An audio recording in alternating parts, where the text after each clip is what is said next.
મિત્રો આપણે ગયા પીરિયડમાં લાસ્ટ પીરિયડમાં માંગના નિર્ણાયક જે પરિબળો છે એ માંગ નિર્ણાયક પરિબળોની આપણે લાસ્ટ ટાઈમે ચર્ચા કરી. પછી આપણે જે જોયું એ આપણે ખાસ કરીને માંગ વિધેય ની આપણે ચર્ચા કરી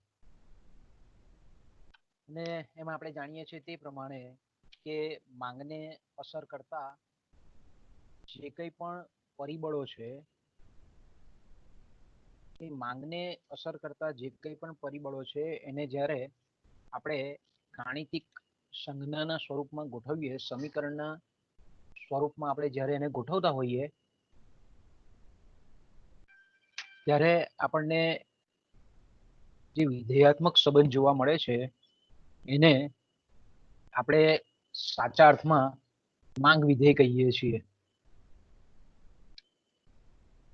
તો માંગ વિધેયનું આપણે ગઈકાલે મહત્વ પણ જોયું કે ભાઈ સામાન્ય રીતે આપણે કહીએ છીએ તો માંગ વિધેયનો ખ્યાલ કે સંચાલકો માટે નિર્ણયકરણની પ્રક્રિયામાં ખૂબ ઉપયોગી ખ્યાલ છે અને એમાં આપણે એના દ્વારા આપણે એવું જાણી શકીએ છીએ, સંચાલક જાણી શકે છે કે ભાઈ પોતે જે વસ્તુ બનાવે છે, પોતે જે કંઈ પણ વસ્તુનું વેચાણ કરે છે એના માંગના જે કંઈ પણ નિર્ણાયક પરિબળો છે એમાંથી પ્રભાવક નિર્ણાયક પરિબળ કયું છે. એટલે આપણે એમ કહીએ કે વિજ્ઞાપન ખર્ચમાં ફેરફાર કરવો, વસ્તુની કિંમતમાં ફેરફાર કરવો, કે પછી આપણે એમ કહીએ કે જે કંઈ પણ ગ્રાહકોના પરિપ્રેક્ષ્યમાં, આવકોના પરિપ્રેક્ષ્યમાં ફેરફાર કરવો એ સંચાલક માંગ વિધેય પરથી અલગ અલગ પરિબળોની કેટલી અસર છે એને ધ્યાનમાં રાખી અને પછી એ આપણે એમ કહીએ કે લઈ શકે છે. તો આપણે ત્યાર પછીની જે આપણે ચર્ચા કરતા હતા તે પ્રમાણે કે ખાસ કરીને માંગની મૂલ્ય સાપેક્ષતા, પછી આપણે માંગ વધારો ઘટાડો પણ જોયો, માંગ વિસ્તરણ સંકોચન પણ જોયું અને ત્યાર પછી જે આપણે જે જોતા હતા એ છે માંગની મૂલ્ય સાપેક્ષતા. હવે સામાન્ય રીતે જો આપણે તુલનાત્મક રીતે જો સમજીએ આપણે એમ કહી શકીએ કે માંગનો નિયમ જે છે એ માંગનો નિયમ ખાસ કરીને આપણે એમ કહીએ કે માત્ર વસ્તુની કિંમતમાં પરિવર્તન કરવાથી એ માંગ વચ્ચે કયા રીતનું પરિવર્તન થશે એટલે માત્ર આપણને એની દિશા બતાવે છે કે ભાઈ જો કિંમત વધશે તો માંગમાં ઘટાડો થશે અને કિંમતમાં જો વધારો થશે તો માંગમાં એ રીતે ઘટાડો થશે. એટલે ટૂંકમાં આપણે એમ કહીએ કે માંગનો નિયમ જે છે તે સંચાલકને માત્ર આપણે એમ કહીએ કે કિંમત અને માંગ વચ્ચેનો જે સંબંધ છે, ઉલટો સંબંધ છે, ઉલટી દિશાનો સંબંધ છે, એટલું કહીને અટકી જાય છે. આપણે એમ કહીએ કે માંગનો નિયમ તો સંચાલકે જાણવો જરૂરી જ છે, પરંતુ આપણે જો એમ કહીએ કે સંચાલકીય નિર્ણયકરણની પ્રક્રિયામાં આપણે એમ કહીએ કે કિંમતમાં કેટલા પ્રમાણમાં ફેરફાર કરવામાં આવે તો એની માંગ પર કેટલી ફેરફાર થાય, કેટલા પ્રમાણમાં ફેરફાર થાય એ અંગેની ખરેખર સમજૂતી મેળવવી એ સંચાલક માટે ખૂબ મહત્વની છે. કારણ કે ઉલટો સંબંધ તો છે પણ કેટલો ઉલટો સંબંધ છે, કેટલા પ્રમાણાત્મકમાં સાપેક્ષ રીતે ઉલટો સંબંધ છે એનો જો આપણે એમ કહીએ કે ખ્યાલ મેળવવો હોય તો આપણે એમ કહીએ કે માંગ કરતા માંગની મૂલ્ય સાપેક્ષતાનો ખ્યાલ ખૂબ જરૂરી છે. ગઈકાલે આપણે એ પણ જોઈ ગયા કે માંગની આવક સાપેક્ષતા અને માંગની મૂલ્ય સાપેક્ષતા. માંગની આવક સાપેક્ષતામાં આપણે બધી સાપેક્ષાઓ લેવાની, માંગની મૂલ્ય સાપેક્ષતા, માંગની આવક સાપેક્ષતા, માંગની પ્રતિમૂલ્ય સાપેક્ષતા અને માંગની જાહેરાત સાપેક્ષતા અથવા તો વિજ્ઞાપન સાપેક્ષતા. માંગની સાપેક્ષતાઓ જ્યારે શબ્દો વપરાતો હોય ત્યારે આપણે તરત આપણે સ્ટ્રાઇક લેવી જોઈએ કે આ માત્ર માંગની મૂલ્ય સાપેક્ષતા નથી, પરંતુ તમામ જે માંગને અન્ય જે પરિબળો અસર કરે છે અને એ પરિબળો ટકાવારી ફેરફાર થાય તો એની માંગમાં વસ્તુની કેટલો ટકાવારી ફેરફાર થાય એને આપણે અલગ અલગ સાપેક્ષતાઓ કહીએ છીએ. જો કિંમતના પરિપ્રેક્ષ્યમાં માંગમાં ટકાવારી ફેરફારને આપણે સમજતા હોઈએ તો એને આપણે માંગની મૂલ્ય સાપેક્ષતા કહીએ. ગ્રાહકની આવકમાં જે ટકાવારી ફેરફાર થતો હોય અને એને પરિણામ સ્વરૂપ જ્યારે આપણે એમ કહીએ કે વસ્તુની માંગમાં જે ટકાવારી ફેરફાર થતો હોય એને આપણે ગ્રાહકની આવક સાપેક્ષતા માંગની આવક સાપેક્ષતા કહીએ છીએ. અવેજી અને પૂરક એવી જે સંબંધિત વસ્તુ છે એની કિંમતમાં જ્યારે આપણે એમ કહીએ કે ટકાવારી ફેરફાર થાય એને પરિણામ સ્વરૂપ જે આપણે ફેરફાર થતો જોવા મળે એને માપતો જે આંક છે તેને આપણે માંગની પ્રતિમૂલ્ય સાપેક્ષતા કહીએ છીએ. અને જાહેરાત ખર્ચમાં જે ટકાવારી ફેરફાર કરવામાં આવે એને પરિણામ સ્વરૂપ આપણે એમ કહીએ કે વસ્તુની માંગમાં જે ટકાવારી ફેરફાર થતો હોય તેને આપણે માંગની વિજ્ઞાપન સાપેક્ષતાઓ કહીએ છીએ. તો આને આપણે માંગની સાપેક્ષતાઓ કહીએ છીએ. પણ આજે આપણે જે ભણવાના છે તે છે માંગની મૂલ્ય સાપેક્ષતા. એને આપણે માંગની કિંમત સાપેક્ષતા પણ કહેવામાં આવે છે. ઇંગ્લિશમાં એને આપણે કહીએ છીએ price elasticity of demand. Price elasticity of demand. આપણે એમ કહીએ કે ભાઈ સામાન્ય જો એની ઘણા બધા અર્થશાસ્ત્રીઓની વ્યાખ્યા આપેલી છે તો આપણે ખાસ કરીને જાણીએ છીએ તે પ્રમાણે કે પ્રોફેસર માર્શલ જે છે માર્શલ એવું કહે છે કારણ કે એને ઓરિજિનલ જે આપણે એમ કહીએ કે માંગની મૂલ્ય સાપેક્ષતા વિશે જે ખ્યાલ આપેલો હતો તો કે ભાઈ વસ્તુની માંગની મૂલ્ય સાપેક્ષતા વધુ છે કે ઓછી તેનો આધાર વસ્તુની કિંમતમાં અમુક ઘટાડો થતા તેની માંગ વધુ વધે છે કે ઓછી. તો શબ્દ બરાબર સાંભળજો. માર્શલના મત પ્રમાણે શું થાય છે તો કે વસ્તુની માંગની મૂલ્ય સાપેક્ષતા વધુ છે કે ઓછી તેનો આધાર વસ્તુની કિંમતમાં અમુક ઘટાડો થતા તેની માંગ વધુ છે કે ઓછી અથવા તો કિંમતમાં અમુક વધારો થતા માંગ વધુ ઘટે છે કે ઓછી ત્યાં તે બાબત પર નિર્ભર છે. તો આવું જ્યારે માર્શલ કહે છે તો માર્શલ આપણે એવું કહેવા માંગીએ છીએ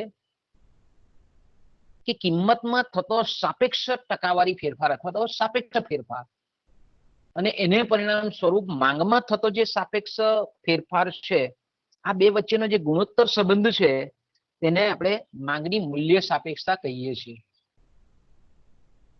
માંગની મૂલ્ય સાપેક્ષતા એટલે શું તો કે ખાસ કરીને આપણે એમ કહીએ કે માંગની મૂલ્ય સાપેક્ષતા માર્શલના મતે મેં કીધું તેમ કે કિંમતના સાપેક્ષ ફેરફાર, બરાબર, કિંમતના આપણે એમ કહીએ કે જે સાપેક્ષ ફેરફાર છે તેને પરિણામ સ્વરૂપ આપણે એમ કહીએ કે માંગમાં જે કંઈ પણ સાપેક્ષ ફેરફાર છે આ બે વચ્ચેનો જે રેશિયો છે આ બે વચ્ચેનો જે ગુણોત્તર છે એને આપણે કહીએ છીએ માંગની મૂલ્ય સાપેક્ષતા. ક્રેન ક્રોસ નામના જે આપણા અર્થશાસ્ત્રી છે બહુ ફેમસ છે, મેનેજરિયલ ઇકોનોમિક્સ પર એમનું સારું એવું પ્રદાન છે. તે એવું કહે છે કે માંગની મૂલ્ય સાપેક્ષતા એ એવો દર છે, જો એ શબ્દ વાપરે છે રેટ કહીએ, માંગની મૂલ્ય સાપેક્ષતા એ એવો દર છે કે તે દરે ખરીદાતી વસ્તુના પ્રમાણમાં વસ્તુની કિંમતમાં આવતા પરિવર્તન સાથે ફેરફાર થાય છે. કહેવાનો મતલબ એવો છે ક્રેન કોસ્ટનો કે વસ્તુની કિંમતના ફેરફારને પરિણામે તેની ખરીદીના પ્રમાણમાં જે દરે ફેરફાર થાય તો અહીંયા આપણે એમ કહીએ કે સ્વતંત્ર ચલરાશિ કઈ છે, સ્વતંત્ર પરિબળ કયું છે કે વસ્તુની કિંમત. ક્રેન કોસ્ટ એવું કહેવા માંગે છે કે વસ્તુની કિંમતના ફેરફારને પરિણામે એટલે સ્વતંત્ર ચલરાશિ સ્વાયત્ત ચલરાશિ કિંમત છે તો એમાં જ્યારે ફેરફાર થાય છે તો તેની આપણે એમ કહીએ કે ખરીદીના પ્રમાણમાં જે દરે, શબ્દ અહીંયા છે દર છે, રેટ છે, તે અગત્યનો છે. જે દરે ફેરફાર થાય છે એ દરને આપણે કહીએ કે માંગની મૂલ્ય સાપેક્ષતા કહીએ છીએ. માંગની મૂલ્ય સાપેક્ષતા એટલે હું તો કે ભાઈ ખાસ કરીને એમ બોલ્ડિંગ આપણા અર્થશાસ્ત્રમાં સારું પ્રદાન કરનાર બીજા એક અર્થશાસ્ત્રી છે બોલ્ડિંગ, એમ બોલ્ડિંગ, કે માંગની મૂલ્ય સાપેક્ષતા એ આપણે એમ કહીએ કે કિંમત ફેરફારને પરિણામે માંગમાં આવતા ફેરફારનું માપ છે. જો તમે એ બધી જ વ્યાખ્યાઓનું તમે જો એનો સારાંશ જો તો આપણને ખબર પડી જાય છે કે માંગની મૂલ્ય સાપેક્ષતા એ કિંમત ફેરફાર, શબ્દ છે કિંમત ફેરફાર, કિંમત ફેરફાર એટલે મેં કીધું તેમ કે કિંમતમાં ફેરફાર થાય છે. કિંમત ફેરફારને પરિણામે માંગમાં આવતા ફેરફારનું માપ એટલે માંગની મૂલ્ય સાપેક્ષતા. એટલે માપે છે, અહીંયા શું કરે છે, મેઝરમેન્ટ કરે છે કે કિંમતમાં જો ફેરફાર કરવામાં આવે તો એને લીધે માંગમાં કેટલું ફેરફાર થાય છે એ મેઝરમેન્ટ કરતો આંક છે, તેને આપણે માંગની મૂલ્ય સાપેક્ષતા કહીએ. રિચાર્ડ લિપ્સી, બરાબર, રિચાર્ડ લિપ્સી આપણે જાણીએ છીએ તે પ્રમાણે કે ખાસ કરીને ઇજારાયુક્ત હરીફાઈ વાળું બજાર અને અલ્પ હસ્તક ઇજારા વાળા બજાર કિંમત નિર્ધારણની પદ્ધતિઓ એમાં એમનું ખાસું પ્રદાન છે. એવું કહે છે કે માંગનો ટકાવારી ફેરફાર અને કિંમતના ટકાવારી ફેરફાર નું ગુણોત્તર પ્રમાણ એટલે માંગની મૂલ્ય સાપેક્ષતા. માંગનો ટકાવારી ફેરફાર અને કિંમતના ટકાવારી ફેરફારનું ગુણોત્તર પ્રમાણ એટલે ખાસ કરીને આપણે એમ કહીએ કે માંગની મૂલ્ય સાપેક્ષતા.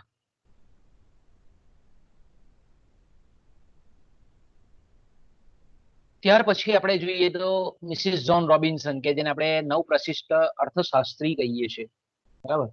તો આપણે જોઈએ છીએ તે પ્રમાણે કે મિસિસ જ્હોન રોબિન્સન એવું કહે છે કે કિંમતમાં થયેલા થોડા ફેરફારને પરિણામે, જો કિંમતમાં સહેજ જ ફેરફાર થાય છે, થોડોક નજીવો, કિંમતમાં નજીવા ફેરફાર, થોડા ફેરફાર, માઇનોર ચેન્જીસ, કિંમતમાં થોડા ફેરફાર થવાને લીધે જે પ્રમાણમાં, જેટલા પ્રમાણમાં, જે દરે માંગમાં ફેરફાર થાય છે, ફરી પાછું કિંમતમાં થયેલા થોડાક ફેરફારને પરિણામે, જરીક ફેરફારને પરિણામે માંગમાં જેટલા પ્રમાણમાં ફેરફાર થાય છે તેને કિંમતના ફેરફારથી ભાગીને, કારણ કે કિંમત મેં કીધું તેમ કે સ્વતંત્ર ચલ રાશિ છે, તો સ્વતંત્ર ચલ રાશિ હંમેશા છેદમાં આવે, બરાબર.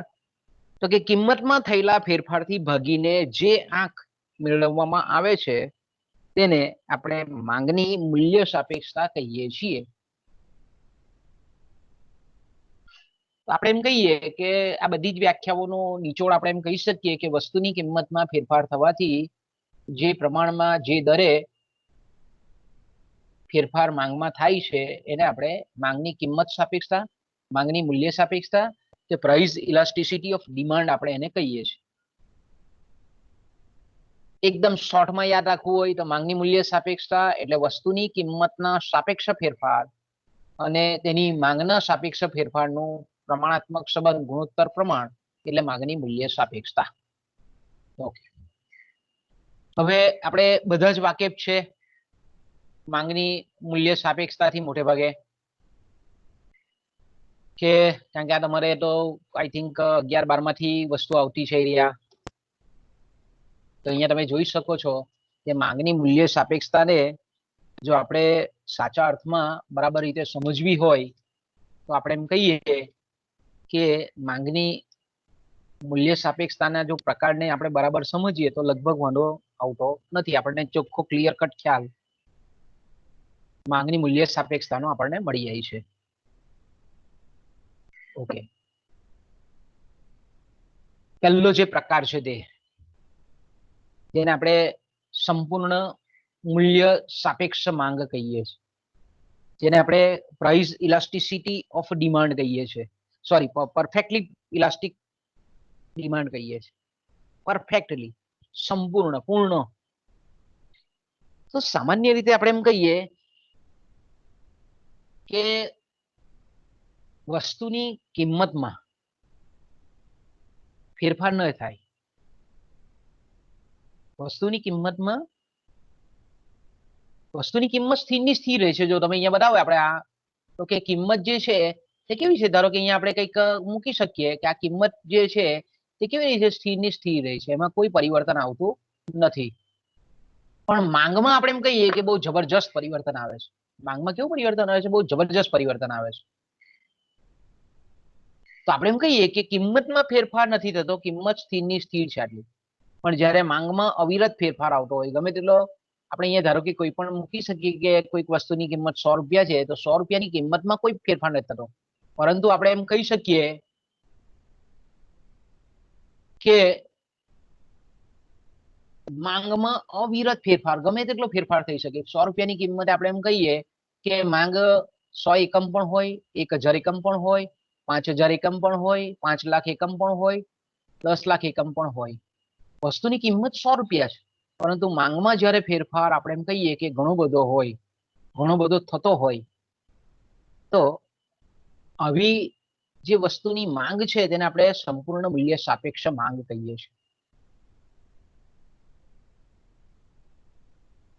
હવે સામાન્ય રીતે આપણે જાણીએ છીએ તે પ્રમાણે કે પૂર્ણ હરીફાઈ વાળા બજારમાં, બરાબર, પેઢીની જે માંગ રેખા આપણે FY માં જોઈ ગયેલા હતા કે પૂર્ણ હરીફાઈ વાળા બજારમાં પેઢીની માંગ રેખા એ ક્ષિતિજ ધરી એટલે કે એક્સ અક્ષને બરાબર સમાંતર છે. હોરિઝોન્ટલ એક્સિસ જે છે, હોરિઝોન્ટલ એક્સિસની એક્ઝેક્ટલી પેરેલલ છે, એટલે કે એક્સ અક્ષને ક્ષિતિજ ધરીને એ બરાબર સમાંતર માંગની રેખા છે. હવે અહીંયા આપણે જોઈ ગયા તે પ્રમાણે કે પૂર્ણ હરીફાઈ વાળા બજારમાં પેઢીની માંગની રેખા આપણને આ રીતે જોવા મળે છે.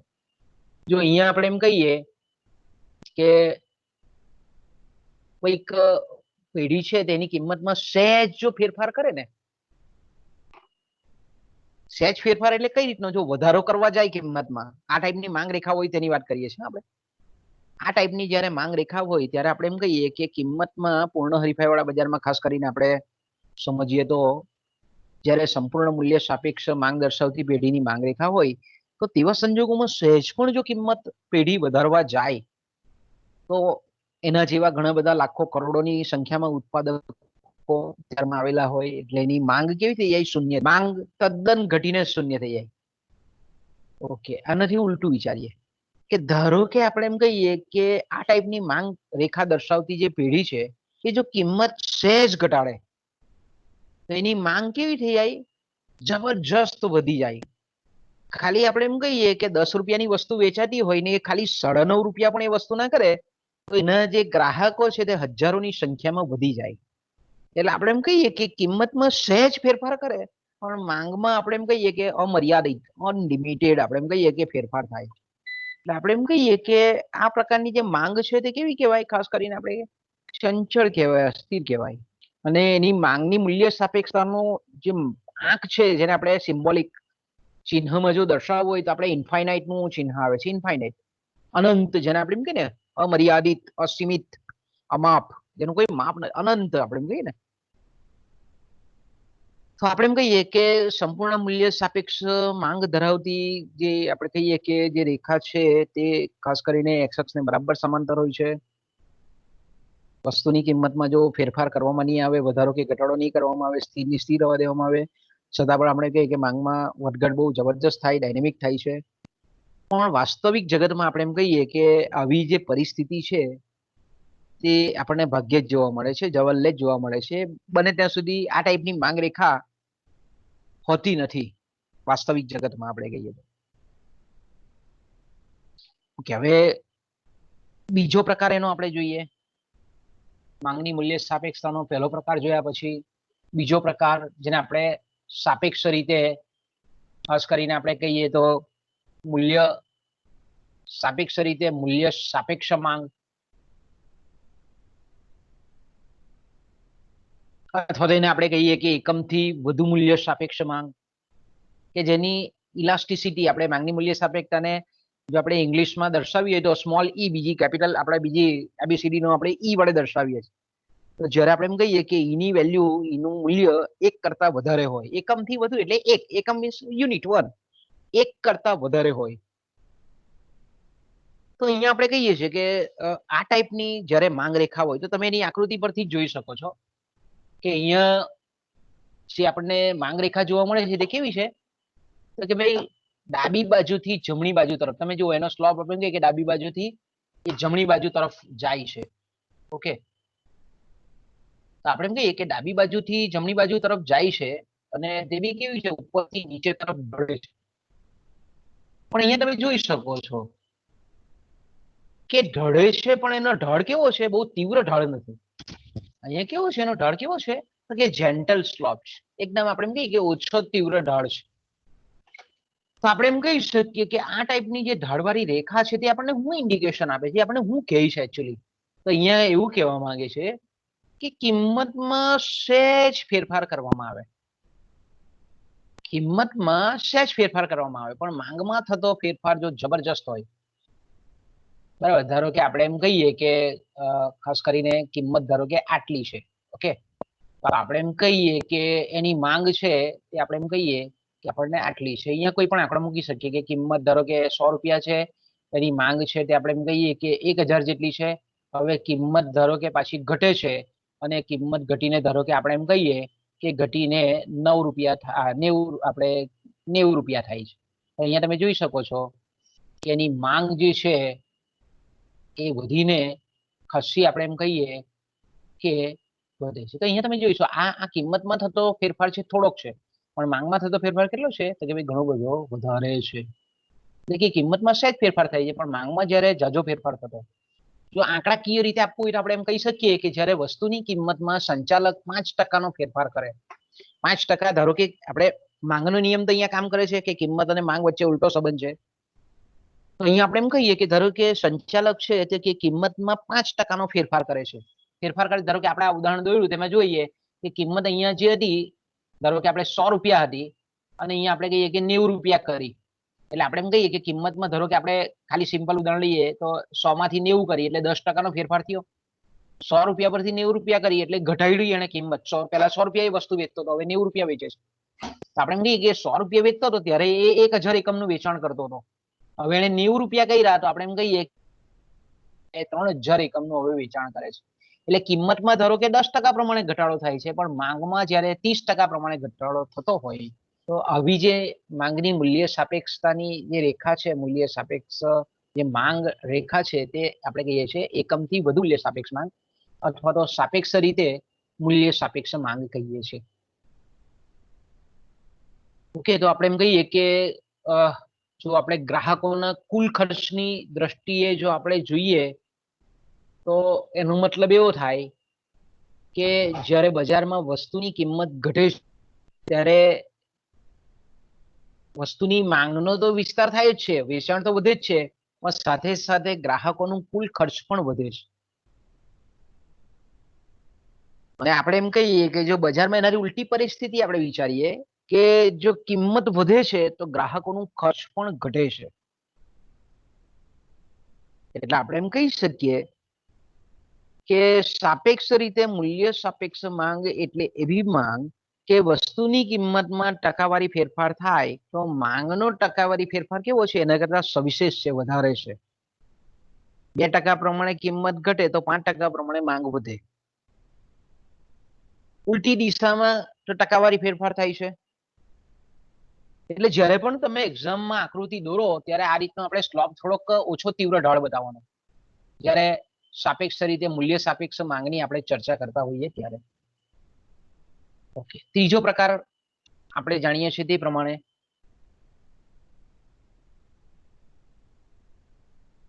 ત્રીજો પ્રકાર આપણે ખબર છે તે પ્રમાણે કે એને આપણે એકમ મૂલ્ય સાપેક્ષ માંગ કહીએ છીએ. હવે એકમ મૂલ્ય સાપેક્ષ માંગ એટલે કેવી માંગ કે વસ્તુની કિંમતમાં આપણે એમ કહીએ કે જે દરે ફેરફાર કરવામાં આવે, વસ્તુની કિંમતમાં જે ટકાવારી દરે આપણે એમ કહીએ કે ફેરફાર થાય એટલા જ ટકાવારી દરે આપણે એમ કહીએ કે એની માંગમાં ફેરફાર થાય.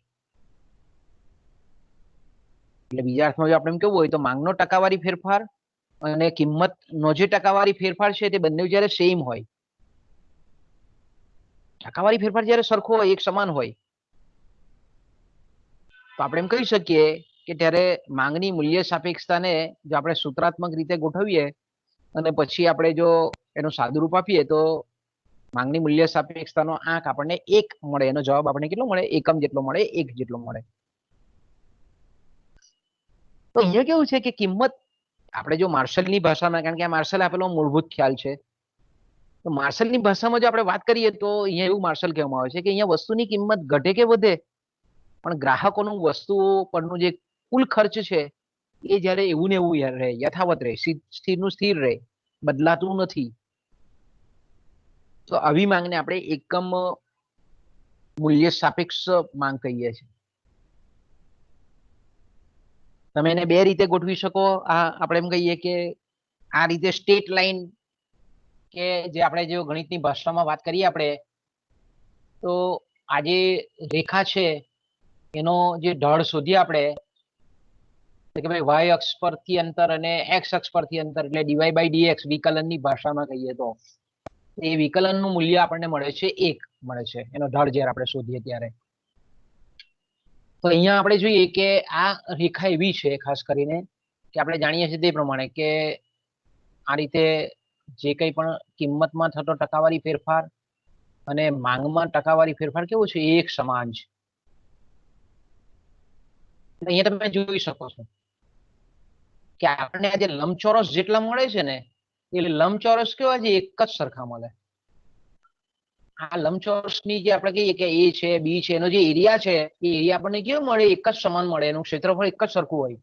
તો આ રીતની જ્યારે આપણે એમ કહીએ કે માંગ રેખા હોય તો તેને આપણે અતિ વલય માંગ રેખા કહીએ છીએ, અને ઇંગ્લિશમાં હાઇપરબોલા કહેવામાં આવે. એના રેક્ટેંગલ જે છે તે બધા ઇક્વલ છે, એક સમાન છે. તમે ગમે તેટલા લંબચોરસ દોરો તો લંબચોરસ છે આપણને કેવું મળે? એક જ સમાન મળે. તો અહીંયા તમે જોઈ શકો છો કે કિંમત આપણે વાય અક્ષ પર કિંમત લીધેલી છે, એક્સ અક્ષ પર માંગ લીધેલું. તો તમે જુઓ કે કિંમતમાં જેટલો ફેરફાર કરવામાં આવે એટલો જ અહીંયા એક્ઝેક્ટ ફેરફાર માંગ પર બી થાય. એટલે કિંમતમાં થતો ફેરફાર અને માંગમાં થતો ફેરફાર જ્યારે એક સમાન હોય તો તેને આપણે એકમ મૂલ્ય સાપેક્ષ માંગ કહીએ છીએ. ઓકે, આગળ જઈએ.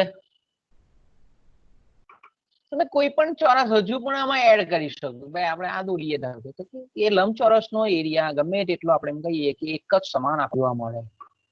આ રીતે તમે જોઈશો કે આને આપણે કહીએ કે ભાઈ ખાસ કરીને આ લંબચોરસ છે, ધારો કે આ છે, આ એક, આ પહેલો, આ બીજો, આ ત્રીજો, આ બધાનો લગભગ એરિયા છે. ચોથો પ્રકાર એને આપણે કહીએ છીએ એકમથી ઓછી મૂલ્ય સાપેક્ષ માંગ, અથવા આપણે એમ કહીએ કે સાપેક્ષ રીતે મૂલ્ય અનપેક્ષ માંગ. અહીંયા માંગ છે, અહીંયા શબ્દો બરાબર પકડજો. માંગ છે એને કિંમત સાથે ઓછી લેવા દેવા છે. મૂલ્યની અપેક્ષા, મૂલ્ય એટલે કિંમત, કિંમતની અપેક્ષા ઓછી રાખે છે માંગ. એનો મતલબ થાય શાબ્દિક રીતે જો આપણે કેવું હોય તો એ રીતે કહી શકીએ કે વસ્તુની કિંમતમાં ગમે તેટલો ફેરફાર થતો હોય પણ માંગમાં થતો ટકાવારી ફેરફાર જ્યારે ઓછો હોય તો તેને આપણે કહીએ છીએ સાપેક્ષ રીતે મૂલ્ય અનપેક્ષ માંગ.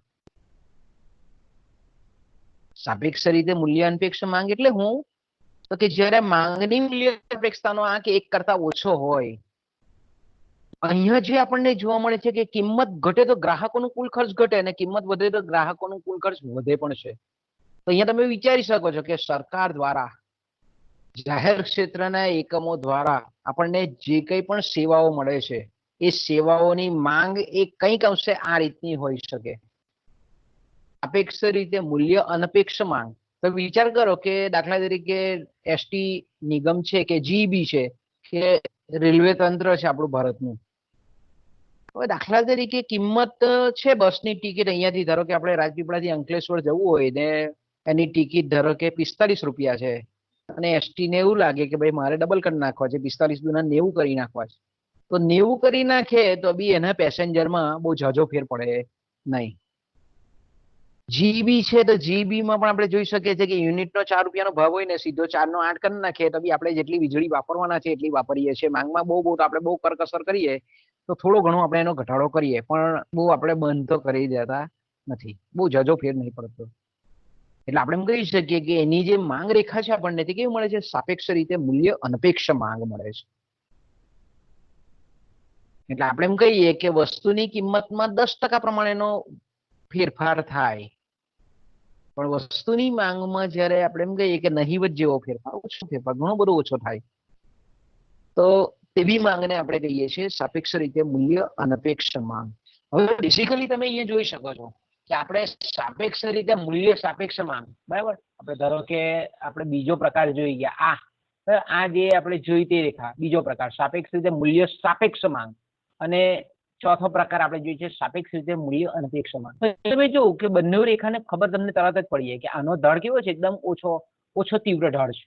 જ્યારે અહીંયા કેવો છે? સ્લોપ જબરજસ્ત છે, તીવ્ર ઢાળ છે, એકદમ જોરદાર ઢાળ છે. આપણે એમ કહીએ કે ભાઈ બે વસ્તુને આપણે અહીંયાથી એકને ગબડાવીએ અને બીજીને અહીંયાથી ગબડાવીએ તો આપણે ખબર પડી જાય કે ભાઈ આ જે છે તેમાં આપણે કહીએ કે વસ્તુ ઝડપથી નીચે આવી જાય. આપણે એમ કે એના પરથી આપણને ખબર પડી જાય કે આ ઢાળ તીવ્ર છે. દેખાવમાંથી આપણે સ્પષ્ટ રીતે નરી આંખે પણ જોઈ શકીએ છીએ કે આ તીવ્ર ઢાળવાળી રેખા છે.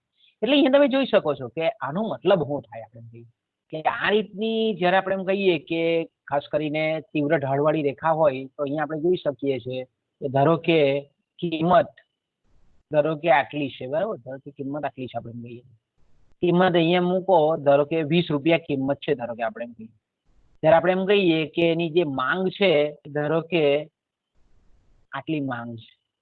ઓકે, કિંમત ધારો કે અહીંયા 20 રૂપિયા છે, ત્યારે માંગ ધારો કે એની 10 એકમની માંગ છે. ધારો કે 20 રૂપિયાની કિંમતે માંગ કેટલી છે? 10 એકમની માંગ છે. હવે ધારો કે આપણે એમ કહીએ કે આ પેઢીએ કિંમત વધારવાનો નિર્ણય લીધો, ધારો કે આપણે એમ કહીએ કે 20 પરથી કિંમત વધારી દીધી, સીધી આપણે એમ કહીએ કે એની કિંમત વધારી દીધી 100 રૂપિયા કરી નાખી, 20 પરથી વધારીને સીધી 100 રૂપિયા કરી નાખી, છતાં પણ આપણે એમ કહીએ કે એની માંગ જે છે એ માંગ કેવી છે? એકદમ આપણને ઓછી વધેલી દેખાય.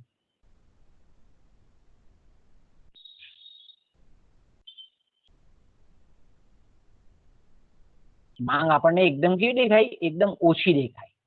માંગમાં ફેરફાર ઓછો. જો અહીંયા કિંમતનો ફેરફાર કેટલો છે? 20 પરથી સીધો ઘટાડી વધારીને 100 રૂપિયા કરી, જ્યારે માંગ 10 એકમ પરથી ઘટીને 8 એકમ થાય. 10 એકમ પરથી 8 એકમ પર, એટલે અહીંયા આપણે એમ કહીએ કે કિંમતમાં 80% ફેરફાર થાય, માંગમાં ખાલી 20% ફેરફાર. તો આવી જે માંગ રેખા છે, વધારે તીવ્ર ઢાળવાળી રેખા, આપણે એમ કહીએ કે એને સાપેક્ષ રીતે મૂલ્ય અનપેક્ષ માંગ કહીએ છીએ.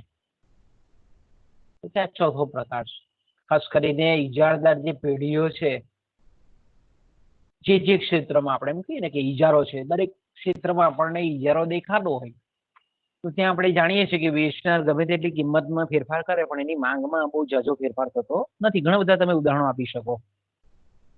જ્યાં ઉત્પાદકોની સંખ્યા ઓછી છે ત્યાં આપણને આ રીતની માંગ રેખા પેઢીઓની જોવા મળે છે. હવે પાંચમો જે પ્રકાર છે તે એ છે આપણે એમ કહીએ કે સંપૂર્ણ મૂલ્ય અનપેક્ષ માંગ, પરફેક્ટલી ઇનઇલાસ્ટિક ડિમાન્ડ કહીએ છીએ આપણે, એને કહીએ છીએ. હવે આપણે જે પહેલો પ્રકાર જોયો કે જે માંગ રેખાનો ઢાળ ક્ષિતિજ અક્ષને સમાંતર હોય તો તેને આપણે સંપૂર્ણ મૂલ્ય સાપેક્ષ માંગ કહીએ છીએ. તેનાથી ઉલટું છે અહીંયા શું છે? એનાથી આપણને ઉલટું જોવા મળે છે કે જે માંગ રેખા વાય અક્ષને કે ઊભી ધરીને વર્ટિકલ લાઈનને બરાબર પેરેલલ હોય, સમાંતર હોય, તો એવી જે વસ્તુની માંગ રેખા છે તેને આપણે સંપૂર્ણ મૂલ્ય અનપેક્ષ માંગ કહીએ છીએ. એનો મતલબ શું થાય? તો કે એનો મતલબ એવો થાય કે કિંમતમાં ગમે તેટલી વધઘટ થાય પણ માંગનું પ્રમાણ યથાવત જ રહે, માંગમાં કોઈ જાતનો ફેરફાર નહીં થાય. કિંમતમાં ગમે તેટલો ફેરફાર થાય, કિંમત ધારો કે 10 રૂપિયા પરથી 50 રૂપિયા થઈ જાય, કે ધારો કે હમણાં આપણે જાણીએ છીએ તે પ્રમાણે કે કોરોના વાયરસની આપણે એમ કહીએ કે રોગચાળાની પરિસ્થિતિ છે, બરાબર. હવે ધારો કે આપણે એમ કહીએ કે કોઈ કંપનીએ, દવા બનાવતી કંપનીએ એની વેક્સિન શોધી, દવા રસી શોધી, એનું ઇન્જેક્શન ધારો કે શોધ્યું, તો આપણે એમ કહીએ કે એની ઇન્જેક્શનની કિંમત ધારો કે 2000 રૂપિયા રાખવામાં આવે, તો જેટલા પણ કોરોના પેશન્ટ છે એ લોકો શું કરે? જીવ બચાવવા માટે એ 2000 રૂપિયા ખર્ચી નાખે. ઓકે, ધારો કે હવે કંપનીએ આપણે એમ કહીએ કે વેક્સિનની કિંમત વધારીને 10,000 કરી નાખે, તો માણસને જીવ બચાવવો છે એટલે 2000 રૂપિયાની જગ્યાએ 10,000 રૂપિયા કરી નાખે, તો પણ એ વેક્સિન લેવાનો છે, બરાબર. કિંમત ગમે તેટલી વધે કે ઘટે, 2000 500 રૂપિયાથી થઈ જાય તો જેટલી રસીની જરૂરિયાત હોય, એટલે ખાસ કરીને આપણે એમ કહીએ કે રોગ ના નિવારણ માટે, રોગને સારો કરવા માટેની જે જીવન આવશ્યક દવાઓ છે, એ દવાઓની જે માંગ છે તે કંઈક અંશે આપણને આ રીતની જોવા મળે. એ જ રીતે આપણે એમ કહીએ કે ગ્રાહકની જે આવક છે એનો ખૂબ ઓછો ભાગ જે વસ્તુઓ પાછળ વપરાતો હોય એના સંદર્ભમાં પણ એની માંગ રેખા આપણને આ રીતે સંપૂર્ણ મૂલ્ય અનપેક્ષ માંગ જોવા મળે. કે ધારો કે દિવાસળીની પેટી છે, તો દિવાસળીની પેટી આપણે એમ કહીએ કે 50 પૈસાની મળતી હોય, તો પણ એની માંગ જેટલી આપણે મહિનાની કે વર્ષની જેટલી જરૂરિયાત હોય એટલી જ આપણે ખર્ચ કરીએ છીએ, એટલી જ ખરીદીએ છીએ, એટલી જ લાવીએ છીએ. એ જો દિવાસળીની પેટી વધીને દાખલા તરીકે 50 પૈસાની 2 રૂપિયા થઈ જાય, તો પણ આપણે એની માંગ ઘટાડતા નથી, કારણ કે એની આપણે જરૂરિયાત છે એટલા. એ જ રીતે મીઠાની માંગ પણ આપણે જાણીએ તે પ્રમાણે કે આપણા બાપ દાદાઓ કહેતા હતા કે મીઠું મફત આપતા હતા પહેલા. હવે વચ્ચે આપણે 10-15 વર્ષ પહેલા મીઠાની કોથળીના ભાવ 5 રૂપિયા હતા. આજે એ જ ભાવ એના આપણે 15 રૂપિયા થઈ ગયા. તો બી આપણે મીઠાની કિંમત ગમે તેટલી ફેરફાર થાય, પણ સોલ્ટ જેને આપણે મીઠું કહીએ છીએ એની માંગમાં આપણે બહુ વધારો થતા નથી, કે ઘટાડો બી નથી કરતા, એઝ ઇટ ઇઝ રાખીએ છીએ. તો માંગ સ્થિર ની સ્થિર રહી છે, કિંમતમાં ઘણો બધો વધારો ઘટાડો થાય છતાં પણ માંગનું પ્રમાણ બદલાતું નથી. તો આવી જે માંગ છે તેને આપણે સંપૂર્ણ મૂલ્ય અનપેક્ષ માંગ કહીએ છીએ. ઓકે, તો આ આપણે આની જે આપણે એમ કહીએ કે વાય અક્ષ વાળી જે માંગ રેખા છે એની મૂલ્ય સાપેક્ષતા આપણે E=0, એની માંગની મૂલ્ય સાપેક્ષતા કેટલી છે? તો કે ઇલાસ્ટિસિટી ઓફ ડિમાન્ડ, માંગની મૂલ્ય સાપેક્ષતાનો આંક આપણે જોઈએ તો આનો 0 છે, બરાબર. પછી આપણે આનો આપણે એમ કહીએ તો 1 કરતા ઓછો છે. એટલે આપણે જયારે પરીક્ષામાં દાખલા પણ પૂછે કોઈ વખત, કોઈ પેપર સેટર હોય તો ત્યારે તમને પૂછે કે ભાઈ દાખલાની રકમ આપી દઈને પછી તમે માંગની મૂલ્ય સાપેક્ષતાનો આંક શોધો. હવે દાખલા હંમેશા પૂછાય પરીક્ષામાં ત્યારે દાખલાને પહેલી પ્રાયોરિટી આપવાની. પરીક્ષામાં જો દાખલા પૂછાય ને તમારું સદભાગ્ય હોય તો દાખલા પૂછે તો તમે વધારે નસીબદાર વાળો બેચ કહેવાય. કારણ કે દાખલા પૂછે તો દાખલામાં કોઈ પણ એક પણ અડધો માર્ક બી કોઈ કાપી નહીં શકે. કારણ કે દાખલા એકદમ આપણા આર્ટ્સના અને ઇકોનોમિક્સના દાખલા એકદમ ઈઝી દાખલા હોય. એમાં ખાલી થોડીક 1-2 વખત પ્રેક્ટિસ કરવી પડે, પછી તમારે એમાં પૂરેપૂરા માર્ક મળે. એટલે જો દાખલા પૂછાય, ભૂતકાળના વર્ષોમાં પૂછાયેલા દાખલા 7-7 માર્કનો દાખલો 2 મિનિટમાં તમે ગણી નાખો. 7 માર્કનો દાખલો તમે 2 મિનિટમાં ગણી નાખો. ને પૂછે પછી કે તમને કોઈ રકમ આપી દે ને પછી પૂછે કે ભાઈ આનું માંગની મૂલ્ય સાપેક્ષતા કયા પ્રકારમાં આવે છે, તો તમને અહીંયા એ ખબર હોવી જોઈએ કે માંગની મૂલ્ય સાપેક્ષતા જો 0 આવતું હોય તો આપણે એમ કહી શકીએ કે સંપૂર્ણ મૂલ્ય અનપેક્ષ માંગ છે. જો 1 કરતા ઓછી હોય, એટલે કે 0.1 થી માંડીને 0.99 એની વચ્ચે જો આવતી હોય તો આપણે એમ કહી શકીએ કે એ સાપેક્ષ રીતે મૂલ્ય અનપેક્ષ માંગ છે. પછી જો આપણે એમ કહીએ કે માંગની મૂલ્ય સાપેક્ષતાનું મૂલ્ય એ 1 જેટલું આવતું હોય, એટલે જેને આપણે એકમ મૂલ્ય સાપેક્ષ માંગ કહીએ છીએ, એની જો વેલ્યુ E=1 આવતી હોય તો એને આપણે એકમ મૂલ્ય સાપેક્ષ માંગ કહીએ છીએ. જેની માંગની મૂલ્ય સાપેક્ષતાનો આંક 1 કરતા વધારે આવતો હોય, એનું મૂલ્ય 1 કરતા વધારે આવતું હોય, એટલે 1.2, 1.5, 2, 3, 4, 5 આ રીતનું જયારે આવતું હોય તો તેને આપણે સાપેક્ષ રીતે મૂલ્ય સાપેક્ષ માંગ કહીએ છીએ. અને જ્યારે આપણે એમ કહીએ કે આનું ઇનફાઇનાઇટ આવે, અનંત આવે મૂલ્ય, ત્યારે આપણે એમ કહી શકીએ કે આ જે છે તે સાપેક્ષ સંપૂર્ણ મૂલ્ય અનપેક્ષ માંગ છે. તો આ 5 પ્રકારો છે એના. આપણે આગળ જઈએ પછી આવે છે માંગની મૂલ્ય સાપેક્ષતા ને માપવા માટેની પદ્ધતિઓ. પરીક્ષામાં આપણે પદ્ધતિઓ પણ છે જ. તો કે માંગની મૂલ્ય સાપેક્ષતા મેં કીધું તેમ કે સંચાલકો માટે ખૂબ અગત્યની આ બાબત છે માંગની મૂલ્ય સાપેક્ષતાની. તો આપણે એમ કહીએ કે કારણ કે સંચાલકીય બુદ્ધિગમ્ય જ્યારે સંચાલકીય નિર્ણયો લેવાના હોય અને ભવિષ્યનું આયોજન જ્યારે કરવાનું હોય ત્યારે સંચાલકે પોતે જે વસ્તુ બનાવે છે એ વસ્તુની સાપેક્ષતાઓ કેવી છે માંગની, એ આવકના પરિપ્રેક્ષ્યમાં હોય કે વિજ્ઞાપનના પરિપ્રેક્ષ્યમાં હોય કે આપણે એમ કહીએ કે કિંમતના પરિપ્રેક્ષ્યમાં હોય, આપણે એમ કહીએ કે એનો આંખની જાણકારી, એના આધારે જ આપણે એમ કહીએ કે નિર્ણયો લઈ શકે સંચાલક. આપણે એમ કહીએ કે માંગની મૂલ્ય સાપેક્ષતાનો આંક માટેની જે પદ્ધતિઓ છે તે 4 પદ્ધતિઓ ખાસ કરીને આપણા અભ્યાસક્રમમાં છે. તો પહેલી જે પદ્ધતિ છે તે પ્રોફેસર ફ્લેક્સે આપેલી ટકાવારી અથવા તો એને આપણે પ્રમાણાત્મક પદ્ધતિ કહીએ છીએ. બીજી જે પદ્ધતિ છે તે માર્શલે આપેલી કુલ ખર્ચની પદ્ધતિ અથવા તો એને આપણે કુલ આવક પદ્ધતિ તરીકે પણ ઓળખીએ છીએ બીજી પદ્ધતિ. ત્રીજી જે પદ્ધતિ છે આપણે એમ કહીએ તે છે બિંદુ પદ્ધતિ અથવા તો ખાસ કરીને આપણે એમ કહીએ કે ભૌમિતિક પદ્ધતિ એને કહીએ છીએ. તે જીઓમેટ્રિકલ જેને મેથડ કહીએ છીએ, પોઈન્ટ મેથડ કહીએ છીએ. અને ચોથી જે પદ્ધતિ છે તેને આપણે 4 નામ છે એના. ચાંપ પદ્ધતિ કહેવામાં આવે છે, આર્ક મેથડ એને ઇંગ્લિશમાં કહીએ છીએ. પછી સરાસરી પદ્ધતિ પણ કહીએ છીએ એને. પછી એને આપણે સરેરાશ પદ્ધતિ પણ કહીએ છીએ, સરેરાશ માંગની મૂલ્ય સાપેક્ષતાને માપતી પદ્ધતિ. અને ચોથું નામ છે એનું આંતર બિંદુ મૂલ્ય સાપેક્ષ પદ્ધતિ. તો આપણે એમ કહીએ કે આ 4 પદ્ધતિમાં પરીક્ષામાં કોઈ બી પૂછી શકે. એટલે આપણે એમ કહીએ કે પહેલી જે પદ્ધતિ છે એના તરફ આપણે પ્રયાણ કરીએ.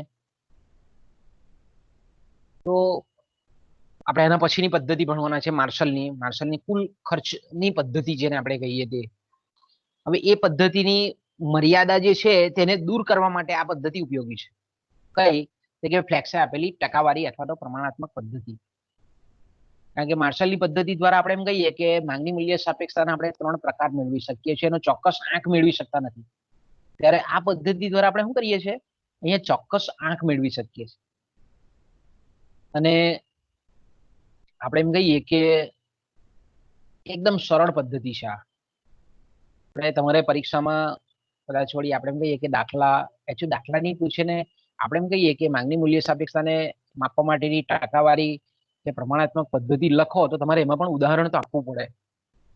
ઉદાહરણ કોઈક પણ આપવું પડે તમારે કોઈ પણ એનું. એટલે આપણે એમ કહી શકીએ કે સૂત્ર એકદમ સરળ છે, તમે થોડીક પ્રેક્ટિસ કરજો. હું દાખલા તો આપીશ જ તમને. આપણા જે ચેટબોક્સ છે એમાં મેં કાલે અપલોડ તો કરેલો છે 3 દાખલાનો. તમે ટ્રાય કરો એટલા માટે જ મેં એડવાન્સમાં આપેલો છે. એને એસાઇનમેન્ટ નહીં સમજતા, પણ વળી કઈ ભવિષ્યમાં કઈ ઇન્ટરનલ પરીક્ષા લેવાય નહીં ને મૂલ્યાંકન કરવાનું આવે ત્યારે આવું બધી આપણે સાઈડની પ્રવૃત્તિઓ કરતા હોઈએ, એસાઇનમેન્ટ છે કે આવા દાખલાઓનું સોલ્યુશન, એના પરથી પણ આપણે માર્કિંગ કરી શકીએ. એટલે તમારે પણ એ બાબતની થોડી ગંભીરતા લેવાની કે સાહેબ મૂકે છે તો કંઈક વિચારીને અપલોડ કરતા હશે. એટલે તમારે કોન્શિયસ રહીને આપણું જે કંઈ પણ તમારી ફાઇલ છે હું અપલોડ કરું, ઇવન નોટ પણ હોઈ શકે, કોઈ વખત એસાઇનમેન્ટના ફોર્મમાં પણ હોઈ શકે, કોઈ વખત શોર્ટ ક્વેશ્ચન પણ હોઈ શકે, કોઈ વખત આપણે એમ કહીએ કે એમસીક્યુ ટાઈપના પ્રશ્ન પણ હું મૂકીશ. તો તમારે એને સોલ્વ કરતા રહેવાનું ને શક્યતા સુધી અત્યારે હેબિચ્યુટ થવાનું છે, તમારે ટેવાવાનું છે આ બધી નવી પરિસ્થિતિઓ જે અત્યારે પણ છે ને ભવિષ્યમાં પણ નહીં રહેશે એવું તો માનવાની જરૂર છે જ નહીં. કારણ કે ભવિષ્ય કોઈને આપણે જાણીએ છીએ તે કોઈ આંકી નહીં શકતું, એટલે કદાચ કાયમ માટે બી આ પદ્ધતિ તમારે એમાં સેટઅપ થવાનું આવે.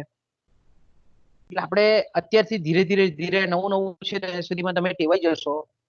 કારણ કે હવે સરકારની નીતિ નવી એજ્યુકેશન પોલિસીમાં તો આ લાવવાના જ છે, ઓનલાઈન ટીચિંગ લાવવાનું છે. તમે ઇન્ફોર્મેશન કોમ્યુનિકેશન ટેકનોલોજીનો ઉપયોગ કરતા થાય, વિદ્યાર્થીઓ સમય શક્તિ ખર્ચ બચે છે. કેટલું તમારું બચત થાય છે આ પદ્ધતિ દ્વારા. આપણે કોઈ પેપરના આર્ટિકલ પરથી આપણે એવું માની નહીં લેવાનું કે આ વિદ્યાર્થીઓને માટે નુકસાન કરતા છે કે એનાથી આંખ બગડે છે. બાકી આપણે એઝ અ ઇકોનોમિક્સના સ્ટુડન્ટ તરીકે આપણને ખબર હોવી જ જોઈએ કે આ કેટલો બધો સમય બચાવે છે, કેટલી બધી શક્તિ બચાવે છે. અને તમે ખૂબ ઓછા સમયમાં ઘણું બધું ગ્રાસ્પિંગ કરી શકો છો. કદાચ અમે રિયલમાં જ્યારે ક્લાસ આપતા હોઈએ ત્યારે આટલું બધું અમે માઇક્રો લેવલનું અમે પણ કદાચ નહીં ભણાવી શકીએ, કારણ કે અમારી બી એક મર્યાદા હોય કે 100 વિદ્યાર્થીની સામે આપણે બોલવાનું હોઈએ તો કદાચ ફૂલ્લી એફિશિયન્ટલી પ્રમાણે આટલે ઊંડે સુધી આપણે કદાચ ઘણી વખત નહીં જઈ શકતા. તો આ પદ્ધતિનો એક બેનિફિટ આ પણ છે કે તમને એકદમ ટુ ધ પોઈન્ટ અંદર સુધી ઉતરીને આપણે એને ભણાવી શકીએ છીએ. એટલે ખરેખર પદ્ધતિ સારી છે. પેપરોના આર્ટિકલને બહુ ધ્યાન રાખવાનું નહીં હોય, કારણ કે એમાં બધા બીજા બી લોકોના હિત છુપાયેલા હોય. એટલે ઘણા પેલું કેવું કે ભાઈ આવું વાંચીને પછી એવું થઈ જાય કે છોડો નહીં, હવે આપણે ભણી લઈશું પછી ક્લાસરૂમમાં જઈને. તો તમારે કેવું છે, ઘરની એક્ટિવિટી કરતા કરતા બી તમે સાંભળી શકો છો. તમારું મનને તમે ગમે તે રીતે ઇન્વોલ્વ કરી શકો છો. કોઈ જગ્યાએ તમે કોઈક ખેતરમાં હોય કે કોઈ જગ્યાએ ત્યારે ઇયરફોન નાખીને તમે તમારું મગજને 2 જગ્યાએ બી થોડુંક કરી શકો એવું પદ્ધતિનો બહુ ફાયદો છે. જો આપણે કોઈ પણ પ્રવૃત્તિ કરતા કરતા જો ગીતને આપણે માણી શકતા હોઈએ, બરાબર છે, ગીત છે કે કંઈ પણ એવી આપણે મનગમતી છે સંગીતની પ્રવૃત્તિ છે તેને જો માણી શકતા હોઈએ તો હું ભણી બી શકાય ને. એટલે અલ્ટિમેટલી અમારે પ્રિપેરેશન કરવી પડે, અમારે મહેનત કરવી પડે, પણ એની જગ્યાએ અમારા કરતા તમને બેનિફિટ એનો 100% વધારે છે. એટલે તમે તો જાતે સમજો જ, પણ વિદ્યાર્થીઓ જે આપણે એમ કહીએ ને કે ભાઈ આ પદ્ધતિના બિનજરૂરી પોલિટિકલી માધ્યમ બનીને જે વિરોધ કરતા હોય એ પણ ખોટું છે. ખરેખર આ તમારા માટે તો બેસ્ટ મેથડ છે. ભવિષ્યમાં પરીક્ષા પણ ઓનલાઈન ગોઠવાય એવું બને ને. એટલે ટૂંકમાં તમારે મારો કહેવાનો મતલબ એ છે કે હું જે કંઈ પણ આ સોફ્ટવેર કે આપણા વોટ્સએપ ગ્રુપ પરથી જે કંઈ પણ એક્ટિવિટી મૂકું તેને સિરિયસલી લેજો, એમ સિરિયસલી લઈને કોમ્યુનિકેટ કરજો. બરાબર છે, એનો રિપ્લાય આપણે મળવો જોઈએ. આપણે સાહેબે મૂકી દીધું ખાલી જોવા પૂરતું મૂક્યું નથી. અલ્ટિમેટલી એનો ગોલ એ છે કે એ તમે કરો તો તમે થોડોક એ સબ્જેક્ટ એ જે વિષય છે તેને પ્રત્યે તમે ક્લિયરિટી આવે મગજમાં કે ભાઈ આ રીતનું હવે તમારે તો આવતા વર્ષે તો જયારે એમએમાં જશો ત્યારે આખું એક પેપર જ આખું આવે છે મેથ્સનું ને સ્ટેટિસ્ટિક્સનું. આવા દાખલા અત્યારે ગણો તો તમને એ વસ્તુ બી કામ લાગે. એટલે ખાસ કરીને આપણે દાખલા 6 સેમમાં પણ આવે જ છે બધા. થોડી થોડી પ્રેક્ટિસ ધીરે ધીરે કરજો. બરાબર, આપણે પાછા ટ્રેક પર આવીએ તો માંગની મૂલ્ય સાપેક્ષતાને માપવા માટેની જે પહેલી પદ્ધતિ છે તે ફ્લેક્સે આપેલી ટકાવારી પદ્ધતિ છે અને ખૂબ સરળ સૂત્ર છે. એમાં અહીંયા સૂત્રને જે યાદ રાખવાનું છે તે પરીક્ષામાં તમને ભૂલ પડે છે આમાં ઘણી વખત કે ચાલો ઉપર કિંમત આવે કે નીચે કિંમત આવે. બરાબર, આપણે જયારે પરીક્ષામાં લખતા હોઈએ ત્યારે આપણને ઘણી વખત કન્ફ્યુઝન થાય કે વાંચેલું તો છે પણ ઉપર કિંમત આવે છે કે નીચે કિંમત આવે છે. તે એક હંમેશા નિયમ યાદ રાખજો. મેં તમને આગળ પણ બોલ્યો તે પ્રમાણે કે આ રીતનો જયારે ગુણોત્તર સંબંધ હોય, આ રીતનો જયારે સાપેક્ષ રેશિયો હોય ત્યારે આપણે એમ કહીએ કે જે ઇન્ડિપેન્ડન્ટ ચલ રાશિ છે જેને આપણે સ્વતંત્ર ચલ રાશિ કહીએ છીએ એ હંમેશા ક્યાં આવે? છેદમાં આવે. એટલે અહીંયા તમે જુઓ કે કિંમત જે છે તે કિંમત એ સ્વતંત્ર ચલ રાશિ છે એટલે નીચે આવે.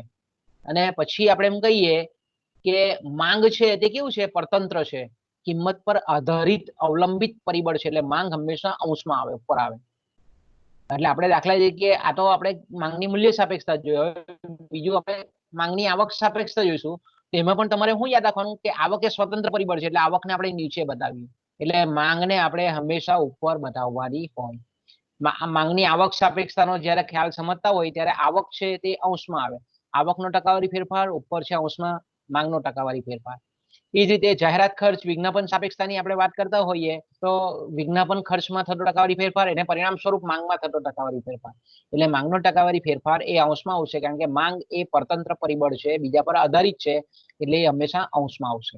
ઓકે, એ જ રીતે આપણે માંગની પ્રતિમૂલ્ય સાપેક્ષતામાં કે ભાઈ બે વસ્તુમાંથી જે વસ્તુની કિંમતમાં ફેરફાર થતો હોય એને આપણે નીચે લખીએ છીએ, અંશમાં લખીએ, છેદમાં લખીએ છીએ, અને એને આપણે એમ કહીએ કે એના પર આધારિત જે પરિબળ છે એને આપણે ઉપર લખીએ છીએ. ઓકે, એ મગજમાં ક્લિયર થઈ જવું જોઈએ તમારે.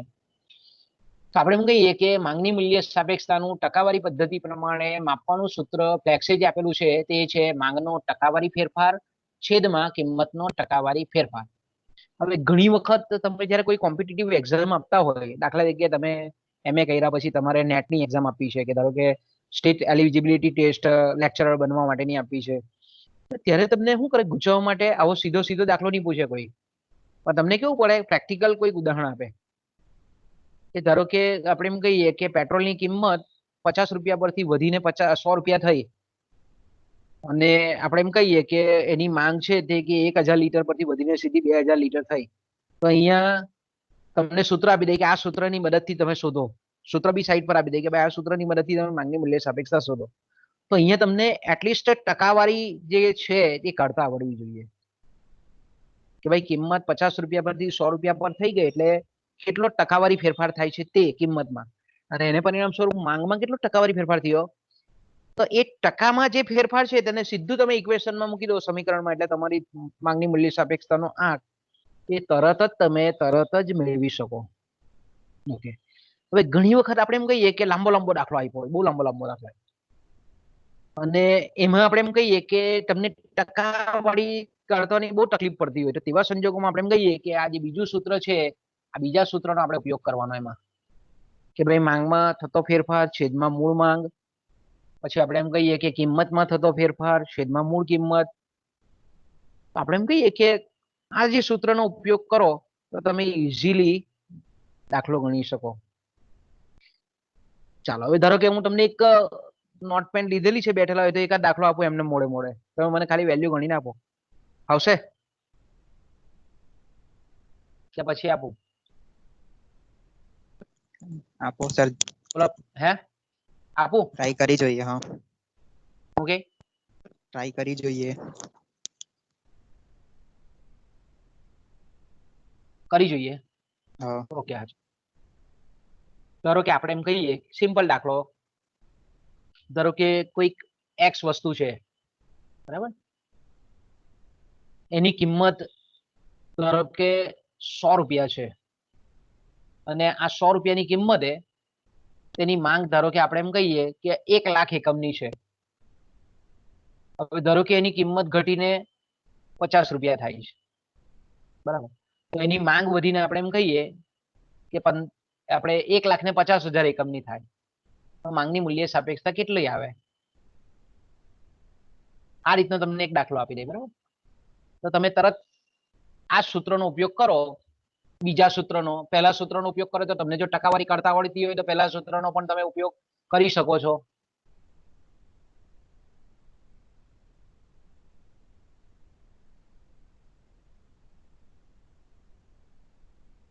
બોલો, આવશે? આવડશે?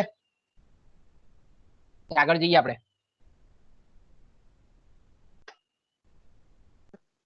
સર આગળ જઈએ. હા, ત્યાં આગળ જઈએ, કારણ કે બધાનો ટાઈમ બગડે, કારણ કે આગળ જઈએ આપણે. ઓકે, તો મતલબમાં મેં કીધું તેમ કે આપણે જે દાખલાની રકમ લખાવી કે ભાઈ પહેલા આપણે કિંમતમાં થતો ફેરફાર, તો કે કિંમત આપણે કેટલી પહેલા 100 રૂપિયા કીધી, બરાબર, તો કે આપણે કિંમતમાં થતો ફેરફાર, તો કે ભાઈ કિંમતમાં થતો ફેરફાર એ 100 રૂપિયા, સોરી, કિંમતમાં થતો ફેરફાર કેટલો છે? 100 પરથી 50 થયો, એટલે 50 રૂપિયા આપણે અહીંયા નીચે આવશે. 50 રૂપિયા આપણે અહીંયા જે અમે મારું કર્સર મૂક્યું છે, કિંમતમાં થતો ફેરફાર ને મૂળ કિંમત કે 50 ભાગ્યા 100, અને ઉપર આપણે માંગમાં થતો ફેરફાર 1 લાખ પરથી 1.5 લાખ એકમની માંગ વધી, એટલે આપણે એમ કહીએ કે માંગમાં થતો ફેરફાર 50,000 એકમનો છે, અને મૂળ માંગ છે એની નીચે 1 લાખ રૂપિયા. એટલે કે કિંમતમાં ફેરફાર કર્યા પહેલાની જે માંગ છે તેને આપણે મૂળ માંગ કહીએ છીએ, અને કિંમતમાં ફેરફાર કર્યા પછીની જે માંગમાં થતો ફેરફાર છે એને આપણે માંગમાં થતો ફેરફાર કહીએ છીએ. એટલે 1 લાખ એકમ પરથી વધીને જો 1.5 લાખ એકમની માંગ થઈ હોય તો આપણે કહીએ કે માંગમાં થતો ફેરફાર 50,000 એકમ જેટલો થાય. તો આ રીતે આપણે પછી એને શૂન્ય શૂન્ય ઉડાડતા જઈએ અને સાદુરૂપ આપીએ તો આપણને માંગની મૂલ્ય સાપેક્ષતાનો આંક મળે, અને એ આંકનું મૂલ્ય જો 1 કરતા વધારે હોય તો આપણે એમ કહી શકીએ કે સાપેક્ષ રીતે મૂલ્ય સાપેક્ષ માંગની આ રેખા છે, અથવા આ વસ્તુ જે છે તે સાપેક્ષ રીતે મૂલ્ય સાપેક્ષ માંગ છે. તો એના પરથી સંચાલકને ખબર પડી જાય કે ભાઈ સંચાલક એવું વિચારશે કે ભાઈ મારી જે આપણે હું વસ્તુ જે બનાવું છું એની માંગની મૂલ્ય સાપેક્ષતાનો આંક જો 1 કરતા વધારે આવે તો અહીંયા એને તુલનાત્મક રીતે નિર્ણય લેવામાં એને સરળતા રહે. કે આપણે એમ કહીએ કે એ બીજા બધા માંગને અસર કરતા પરિબળો વિશે બહુ વિચારે નહીં, પણ એ હંમેશા કેવું વિચારે કે ભાઈ હું જો આપણે એમ કહીએ કે કિંમતમાં સહેજ ફેરફાર કરું છું ને માંગમાં જબરજસ્ત ફેરફાર થાય છે, તો એ બને ત્યાં સુધી શું કરે કે કિંમત જો પોતાનો એવું હોય કે ભાઈ મારો નફો વધારવો છે મારે, તો અહીંયા એ કિંમતમાં સહેજ ફેરફાર કરે કે ભાઈ 10 રૂપિયા બેચતો હોય તો ધીરે ધીરે શું કરે 9 રૂપિયા કરી નાખે. તો આપણે એમ કહીએ કે એની માંગ જે 50,000 એકમની હતી તે વધીને સીધી લાખ એકમ જેવી થઈ જાય, સહેજ ઘટાડો કરે. તો આપણે જો એની માંગ વધતી હોય તો એનો માંગની મૂલ્ય સાપેક્ષતાનો આંક એકમ કરતા વધારે હોય તો અહીંયા સંચાલક કિંમતમાં ફેરફાર કરવાનો નિર્ણય લઈ શકે. જો આપણે એમ કહીએ કે માંગની મૂલ્ય સાપેક્ષતા આપણે એમ કહીએ કે 1 કરતા ઓછી હોય, તો ઓછી હોય તો ત્યારે શું કરે એને આપણે સાપેક્ષ રીતે મૂલ્ય અનપેક્ષ માંગ કહીએ, કે કિંમતમાં ગમે તેટલો ફેરફાર થાય પણ માંગમાં બહુ જૂજ ફેરફાર થાય, થોડોક જ ફેરફાર થાય. તો આપણે એમ કહીએ કે કિંમતમાં તો તે સમયે સંચાલક કેવો નિર્ણય લે, એની માંગની જો મૂલ્ય સાપેક્ષતાનો આંક 1 કરતા ઓછો આવ્યો હોય તો કિંમત એ વધારવાનો નિર્ણય લે. આ ફ્લેક્સની ટકાવારી પદ્ધતિ કેમ ઉપયોગી છે, કારણ કે એના પરથી આપણને ચોક્કસ આંક મળે છે કે ભાઈ માંગની મૂલ્ય સાપેક્ષતા 0.5 છે કે 0.1 છે કે 0.2 છે, એનો મતલબ એવો થાય કે એની માંગની મૂલ્ય સાપેક્ષતા એકમ કરતા ઘણી ઓછી છે, એટલે કિંમત મૂલ્ય સાપેક્ષતાનો આંક 1 કરતા વધારે હોય તો કિંમત ઘટાડવાનો એ સંચાલક નિર્ણય લે છે. આપણે એફઆઈ માં જે આ ભણી ગયા છે તે આપણે સિદ્ધાંતિક બાબતથી ભણી ગયા. હવે અહીંયા આપણે એમ કહીએ કે સંચાલકો વાસ્તવિક જગતમાં કઈ રીતે ઉપયોગ કરવાના છે એનો અહીંયા આપણે આપણી ચોપડીમાં નથી આપ્યું, પણ અહીંયા તમારે એ લોજિક દોડાવવાનું છે, અહીંયા તમારે તર્ક દોડાવવાનો છે તો ભાઈ સંચાલકીય નિર્ણયકરણની પ્રક્રિયામાં આ ખ્યાલ કઈ રીતે સંચાલકોનો ઉપયોગી હોય છે વાસ્તવિક જગતમાં? એટલે આપણે કીધું ને કે ભાઈ સંચાલકીય અર્થશાસ્ત્રનું એક લક્ષણ જોઈએ કે વ્યવહારુ અર્થશાસ્ત્ર છે. માત્ર એને ખાલી ભણવા ખાતર આપણે ભણવાનું નથી, પણ જ્યારે તમારામાંથી ઘણા બધા સંચાલકીય અર્થશાસ્ત્રી બને, ઘણા મેનેજર બને, કોઈ સારો સેલ્સ મેનેજર હોય, કોઈ પ્રાઇસ ડિપાર્ટમેન્ટમાં હોય, ત્યારે એને નિર્ણય લેવાના છે કે ભાઈ આપણી જે ઇલાસ્ટિસિટી ઓફ ડિમાન્ડ કેવી છે આપણી વસ્તુની, પછી નિર્ણય લઈએ. ઓકે, આગળ જઈએ. આપણે એમ કહીએ કે આ જે ફ્લેક્સે આપેલી જે ટકાવારી પદ્ધતિ છે, આપણે એમ કહીએ કે જ્યારે વસ્તુની કિંમતમાં થતા ટકાવારી ફેરફાર કરતા વસ્તુઓની માંગમાં થતો ટકાવારી ફેરફાર જો વધુ હોય તો આપણે એમ કહીએ કે એની એકમ કરતા વધુ મૂલ્ય સાપેક્ષ માંગ કહેવાશે, જે આપણે આગળ ચર્ચા કરી ગયા તે જ પ્રમાણે. જો વસ્તુની કિંમતમાં થતો ટકાવારી ફેરફાર કરતા વસ્તુની માંગમાં થતો ટકાવારી ફેરફાર જો ઓછો હોય તો એની માંગની મૂલ્ય સાપેક્ષતા એકમ કરતા ઓછી, અને આપણે સાપેક્ષ રીતે મૂલ્ય અનપેક્ષ માંગ કહીએ છીએ. ઓકે. ત્રીજું, વસ્તુની કિંમતમાં થતો ટકાવારી ફેરફાર જેટલો જ જો માંગમાં ટકાવારી ફેરફાર હોય તો એને આપણે માંગની મૂલ્ય સાપેક્ષતા એકમ જેટલી, એક જેટલી છે એમ આપણે કહેવાશે. ઓકે, આગળ જઈએ. આપણે બીજી જે પદ્ધતિ છે તે એ છે પ્રોફેસર માર્શલની કુલ ખર્ચ, અથવા તો એને આપણે કુલ આવક પદ્ધતિ પણ કહીએ છીએ. ઓકે, તો કે ભાઈ ખાસ કરીને માર્શલે આપેલી આ જે પદ્ધતિ છે, આ પદ્ધતિમાં આપણે એમ કહીએ કે કુલ ખર્ચ એટલે આપણે એમ કહીએ કે વસ્તુની કિંમતમાં જે ફેરફાર થાય એની સાથે આપણે એમ કહીએ કે ગ્રાહકોનો જે કુલ ખર્ચ છે એમાં કેટલો ફેરફાર થાય છે પહેલા એ આપણે વિચારીએ છીએ. હવે ગ્રાહકોનો ખર્ચ એવું છે એકચ્યુઅલી તો કે પેઢીઓની આવક છે. ગ્રાહકોનો ખર્ચ આપણે અલ્ટિમેટલી બીજું શું છે, આપણે ખર્ચ કરીએ છીએ ને જે ધંધાદારી પેઢીઓ છે, આપણે જે કંઈ પણ વસ્તુ પાછળ ખર્ચ કરીએ છીએ એ પેઢીની આવક બને છે. એટલે કે એકનો ખર્ચ છે, બીજાની આવક છે. એટલા માટે આપણે કહીએ કે આ પદ્ધતિને આપણે કુલ ખર્ચની પદ્ધતિ કહીએ, અથવા અને નહીં અથવા એને આપણે કુલ આવક પદ્ધતિ પણ કહીએ છીએ. આ પદ્ધતિનું જે હાર્દ છે, આપણે એમને કહીએ કે કોર છે, તે અહીંયા છે કે વસ્તુની માંગની મૂલ્ય સાપેક્ષતાને જો જાણવી હોય, આપણે ત્રણ આ રીતે આ પદ્ધતિ પ્રમાણે માર્શલે આપણને ત્રણ પ્રકાર બતાવેલા છે. એકમ મૂલ્ય સાપેક્ષ માંગ, એકમથી વધુ મૂલ્ય સાપેક્ષ માંગ અને એકમથી ઓછી મૂલ્ય સાપેક્ષ માંગ. તો અહીંયા આપણે આ પદ્ધતિ દ્વારા જો આપણે એમ કહીએ કે ખાસ કરીને જો માંગની મૂલ્ય સાપેક્ષતા જાણવા જો માંગતા હોઈએ તો કિંમત પહેલાના જે ગ્રાહકોના કુલ ખર્ચ છે એને કિંમતમાં ફેરફાર કર્યા પછીના કુલ ખર્ચની સાથે તુલના કરવામાં આવે છે. તો બરાબર યાદ રાખજો. અહીંયા આપણે શું કરીએ છીએ, કમ્પેરિઝન કોની કોની કરીએ, તુલના કે વસ્તુની કિંમતમાં ફેરફાર કરવામાં નથી આવ્યો ત્યારે આપણે એમ કહીએ કે ગ્રાહકોનો કુલ ખર્ચ કેટલો હતો, અથવા આપણે એમ કહીએ કે પેઢીઓની આવક કુલ કેટલી હતી તે અહીંયા જોઈએ છે. પછી આપણે એમ કહીએ કે કિંમત ફેરફાર એટલે કિંમતમાં કદાચ ઘટાડો બી કરે ને કિંમતમાં વધારો પણ કરે. કે ભાઈ કિંમત ફેરફારને પરિણામે આપણે કહીએ કે પેઢીની કુલ આવકમાં ગ્રાહકોના કુલ ખર્ચમાં કેવો ફેરફાર થાય છે એની અહીંયા સરખામણી કરવામાં આવે છે. હવે આપણે જાણીએ છીએ તે પ્રમાણે કે માંગનો નિયમ તો અહીંયા કામ કરે છે કે કિંમત જો વધે તો માંગ ઘટે, અને કિંમતમાં જો વધારો થાય તો માંગમાં ઘટાડો થાય, કિંમતમાં જો ઘટાડો થાય એટલે સોરી કિંમતમાં જો વધારો થાય તો માંગમાં આપણને ઘટાડો થતો જોવા મળે છે. માંગનો નિયમ તો ઉલટી દિશામાં કામ કરે છે, પણ ખાસ કરીને આપણે જાણીએ છીએ તે પ્રમાણે કે કિંમતમાં ફેરફાર થાય તો માંગ ઘટે વધે ખરી, પણ આપણે ચોક્કસ એવું કહી નહીં શકીએ કે કિંમતમાં ફેરફાર થાય એટલે આપણે એમ કહીએ કે કુલ ખર્ચમાં પણ ફેરફાર થાય. ઘણી વખત આપણે એમ કહીએ કે કિંમતમાં ફેરફાર થાય, કિંમત ઘટે તો ખરીદી, આપણે એમ કહીએ કે માંગ વધે, ખરીદી વધે છે, પણ એનો મતલબ એવું નહીં થાય કે ગ્રાહકોનો ખર્ચ પણ વધે છે. જો અહીંયા બરાબર સમજો. આ પદ્ધતિ આપણને એવું સૂચવે છે કે વસ્તુની કિંમત ઘટે છે તો ખરીદીનું પ્રમાણ વધે છે, તો કિંમત ઘટે છે ખરીદી વધે છે એટલે માંગ વધે છે, વસ્તુના ભૌતિક એકમોમાં વધારો થાય છે. પણ એનો મતલબ આપણે એવો ક્યારે પણ નહીં કરી શકીએ કે ગ્રાહકોનો ખર્ચ પણ વધે છે. એટલે આપણે એમ કહી શકીએ કે કિંમતમાં ફેરફારને લીધે ઘણી વખત આપણે એવું જોઈએ છે કે ગ્રાહકોનો ખર્ચ વધે પણ છે, ઘણી વખત સ્થિર પણ રહે છે, અને ઘણી વખત આપણે એમ કહીએ કે કુલ ખર્ચ ઘટે પણ છે. તો અહીંયા આપણે શું કરીએ છીએ, કિંમતમાં ફેરફાર જે થાય છે એની કુલ ખર્ચ પર કેવી અસર થાય છે એના આધારે કુલ ખર્ચના વર્તન પરથી, કુલ ખર્ચના બિહેવિયર પરથી આપણે એમ કહીએ કે માંગની મૂલ્ય સાપેક્ષતાની 3 કક્ષા માર્શલે બતાવેલી છે. એકમ મૂલ્ય સાપેક્ષ કે સપ્રમાણ મૂલ્ય સાપેક્ષ માંગ, એને આપણે પ્રોપોર્શનલ ઇલાસ્ટિસિટી ઓફ ડિમાન્ડ પણ કહીએ છીએ. બીજો જે આપણે એમ કહીએ કે શક્યતા દર્શાવેલી છે તે એકમ કરતા વધુ મૂલ્ય સાપેક્ષ માંગ, એટલે એકમથી વધારે મૂલ્ય સાપેક્ષ માંગ, એટલે આપણે આગળ જ પ્રકાર જોઈ ગયા સાપેક્ષ રીતે મૂલ્ય સાપેક્ષ માંગ કહીએ છીએ. એકમથી ઓછી મૂલ્ય સાપેક્ષ માંગ એટલે આપણે એમ કહીએ કે સાપેક્ષ રીતે મૂલ્ય અનપેક્ષ માંગ કહીએ છીએ ને આપણે. તો અહીંયા જોઈ શકો છો કે પહેલા જે શક્યતાઓ છે, પહેલી શક્યતા છે એ ઈ બરાબર 1, એટલે કે માંગની મૂલ્ય સાપેક્ષતાનો જે આંક છે એનું મૂલ્ય કેટલું આવે છે? 1 આવે છે. બીજામાં આપણે એમ કહીએ કે 1 થી વધારે આવે, અને ત્રીજામાં આપણે એમ કહીએ કે 1 થી ઓછું આવે છે.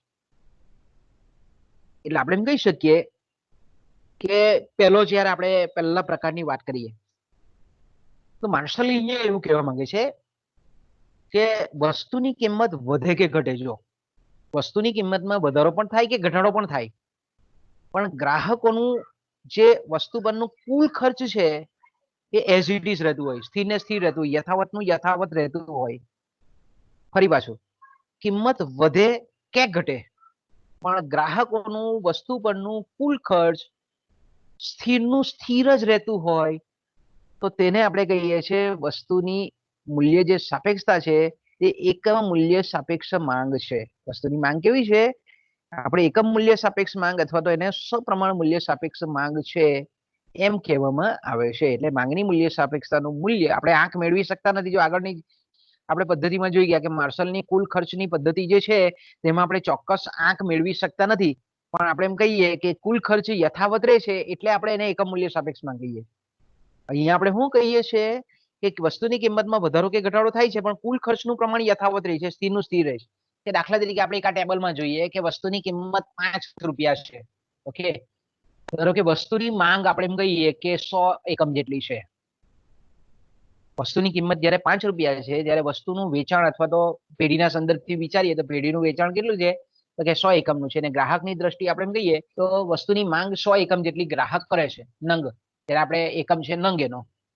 ઓકે, હવે આપણે ત્રીજી કોલમમાં અહીંયા તમે જોઈ શકો છો, પહેલી કોલમમાં વસ્તુની કિંમત બતાવેલી છે, બીજીમાં ભૌતિક વસ્તુનું પ્રમાણ કે જેને આપણે નંગના સ્વરૂપમાં બતાવેલું છે, અને ત્રીજું જે છે તેને આપણે ગ્રાહકોનું ખર્ચ બતાવેલું છે, અથવા બીજા અર્થમાં બીજા એંગલથી આપણે જોઈએ તો એ પેઢીઓની થતી કુલ આવક દર્શાવેલી છે. ઓકે, તો અહીંયા તમે જોઈ શકો છો કે જ્યારે વસ્તુની કિંમત 5 રૂપિયા હતી ત્યારે એનું વેચાણ હતું 100 એકમનું, એટલે એની પેઢીની કુલ આવક કેટલી થઈ? તો કે 500 રૂપિયા. એટલે ગ્રાહકોએ હવે કેટલા ખર્ચવા પડે છે? એનો કુલ ખર્ચ કેટલો થાય ગ્રાહકોનો? તો કે 500 રૂપિયાનો ખર્ચ થાય છે. ઓકે, હવે બજારમાં આપણે એમ કહીએ કે વસ્તુની કિંમત 5 રૂપિયા પરથી ઘટીને 4 રૂપિયા થઈ. ઓકે, તો આપણે એમ કહીએ કે કિંમત ઘટી. ઓકે, તો કિંમત ઘટી તો આપણે એમ કહીએ કે માંગ પહેલા 100 એકમની હતી, હવે માંગનો વિસ્તાર થયો, માંગમાં વધારો થયો, 25 એકમ જેટલી એની માંગ વધી. જો ભૌતિક સ્વરૂપમાં અહીંયા માંગ કેવી થઈ? 100 એકમ ખરીદતો હતો, એની જગ્યાએ હવે આપણે કહીએ કે ગ્રાહક 125 એકમ ખરીદે છે, પણ એનો કુલ ખર્ચ જે પહેલા 500 રૂપિયા હતો એટલા જ રૂપિયા એક ખર્ચે છે. એટલે કિંમત ઘટવા છતાં કુલ ખર્ચ છે એનો યથાવતનો યથાવત રહે છે, એઝ ઇટ ઇઝ રહે છે, સ્થિર રહે છે. એ જ રીતે હજુ પણ કિંમત ઘટે તો 125 ના ડબલ થઈ જાય, બમણી થઈ જાય. એની માંગ છે તે 125 એકમ ખરીદતો હતો, હવે 250 એકમ ખરીદે છે, પણ એ 500 રૂપિયાનો જ ખર્ચ કરે છે. આનાથી ઉલટું બી તમે વિચારી શકો કે જ્યારે વસ્તુની 2 રૂપિયા કિંમત હતી ત્યારે ગ્રાહક 250 એકમ ખરીદતો, ત્યારે એનો કુલ ખર્ચ 500 હતો. હવે કિંમત વધીને 2 ની જગ્યા 5 થઈ ગઈ તો પણ એનો ખર્ચ છે તે કુલ ખર્ચ છે 500 ને 500 રૂપિયા. તમે આ ટેબલને રિવર્સ પણ મૂકીને જોઈ શકો, ઉલટું બી તમે કરી શકો. તો માર્શલ એવું કહે છે કે જ્યારે આ રીતની પરિસ્થિતિ હોય, વસ્તુની કિંમત ઘટે કે વધે પણ કુલ ખર્ચ જો સ્થિર રહેતું હોય તો એને આપણે કહીએ છીએ એકમ મૂલ્ય સાપેક્ષ માંગ. એને આપણે શું કહીએ છીએ? એકમ મૂલ્ય સાપેક્ષ માંગ. આમ આ જે ઉદાહરણ છે એમાં આપણે બહુ સ્પષ્ટ રીતે કહી શકીએ કે કિંમત ઘટે છે ત્યારે માંગનો વિસ્તાર થાય છે. અહીંયા તમે જો કે 5 રૂપિયા પરથી 4 રૂપિયા જ્યારે કિંમત થઈ ત્યારે માંગ 100 એકમ પરથી 125 એકમ પર થઈ. એટલે આપણે એમ કહી શકીએ કે માંગનું એક્સપાન્શન થયું, માંગ વિસ્તાર થઈ, પણ કુલ ખર્ચ છે તે 500 ને 500 થયો.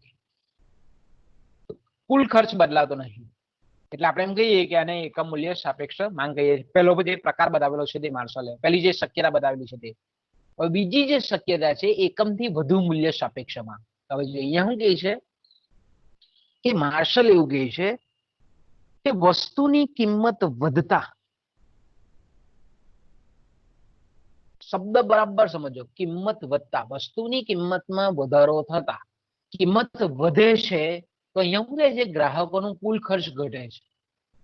અને કિંમત ઘટતા ગ્રાહકોનું કુલ ખર્ચ જ્યારે વધતું હોય ત્યારે તેને માંગની એકમથી વધુ મૂલ્ય સાપેક્ષતા કહીએ છીએ, અથવા માંગની મૂલ્ય સાપેક્ષતા એકમથી વધુ છે એમ કહેવામાં આવે છે.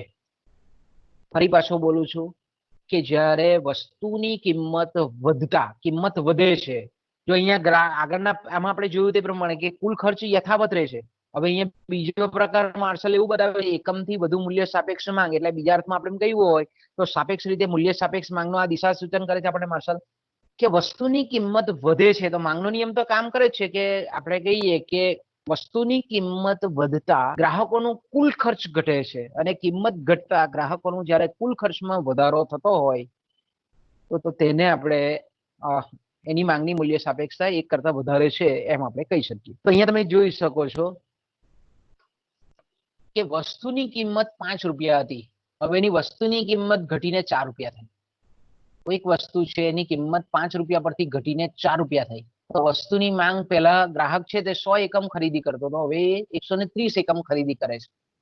અહીંયા તમે જો 5 ગુણ્યા 100 એટલે એની કુલ ખર્ચ કેટલો થાય છે? 500 રૂપિયા થાય છે. હવે કિંમત ઘટી, કિંમત ફેરફાર પછીનો કુલ ખર્ચનું વર્તન, તો કે કિંમત ઘટી 5 પરથી 4 પર થઈ, તો એની જે માંગ છે તે 100 એકમ હતી તેની જગ્યાએ 130, એટલે 13 ચોક 52, 520 રૂપિયા થઈ. તો અહીંયા કઈ છે કે કિંમત ઘટતા, કિંમત ઘટતા, જો અહીંયા શબ્દ બરાબર જોજો, કિંમત ઘટતા જ્યારે ગ્રાહકોનું કુલ ખર્ચ વધે, કિંમત ઘટી છે, ખર્ચ વધ્યો છે 500 પરથી 520 રૂપિયા, હજુ કિંમત ધારો કે ઘટે છે 4 રૂપિયા પરથી 3 રૂપિયા પર થાય, તો અહીંયા તમે જોવો છો કે માંગ જે છે તે 130 એકમ પરથી 180 એકમ થાય. અહીંયા કુલ ખર્ચમાં પણ કેવો થયો? 520 રૂપિયા પરથી 540 રૂપિયા. એટલે અહીંયા સુધી 5 ની 3 થાય છે કિંમત, 3 ની આપણે 5 ની 4 થાય છે, 4 ની 3 થાય છે, તો અહીંયા જે ખર્ચ છે તે 500 પરથી 520 થાય છે, 520 પરથી 540 થાય છે. તો અહીંયા આપણે એમ કહીએ કે કિંમત ઘટતા ગ્રાહકોનું કુલ ખર્ચ છે તે આપણને વધતું અહીંયા જોવા મળે છે.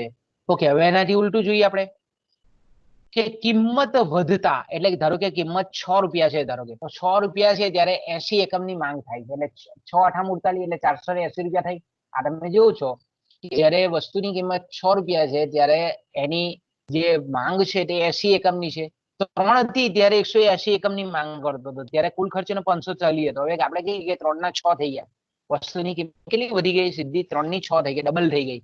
તો અહીંયા તમે જો કે કિંમત વધતા ગ્રાહકોનું કુલ ખર્ચ ઘટે છે, તો અહીંયા 3 રૂપિયાની કિંમત એનો કુલ ખર્ચ કેટલો હતો? 540 રૂપિયા હતો. હવે કિંમત વધીને 6 રૂપિયા થઈ, તો આપણે એમ કહીએ કે કુલ ખર્ચ ઘટીને કિંમત વધી એટલે એનો ખર્ચ ઘટ્યો આ વસ્તુ પર 480 રૂપિયા. હજુ કિંમત વધે છે, 6 ની 7 થાય છે, તો એનો કુલ ખર્ચ ઘટીને આપણે એમ કહીએ કે 480 રૂપિયા પરથી 420 રૂપિયા થાય છે. એટલે આપણે એમ કહી શકીએ કે કિંમત વધતા ગ્રાહકોનું કુલ ખર્ચ ઘટે અને કિંમત ઘટતા ગ્રાહકોનું કુલ ખર્ચમાં વધારો થાય, તો તેને આપણે એકમથી વધુ મૂલ્ય સાપેક્ષ માંગ કહીએ છીએ. આ બીજી માંગની મૂલ્ય સાપેક્ષતાની શક્યતા છે જે આપણને માર્શલે બતાવેલી છે.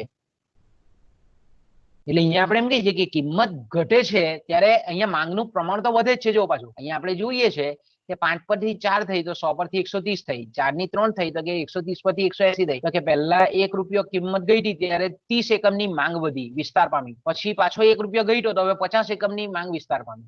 એટલે આપણે અહીંયા કેવી છે કે કિંમત ઘટતા ખરીદી વધે છે, માંગ વધે છે, પેઢીઓનું વેચાણ વધે છે, ખરીદીનો વધારો આપણે એમ કહીએ કે કુલ ખર્ચમાં પણ વધારો જન્માવે છે, વધારો લાવે છે. હવે તમે અહીંયા જોઈ શકો છો કે આ જે પદ્ધતિ છે તેમાં આપણે શું જોવા મળે છે કે કિંમત ફેરફારની કુલ ખર્ચ પરથી અસર અને માંગ ફેરફારની કુલ ખર્ચ પરથી અસર અહીંયાની બંનેની તુલના કરવામાં આવે.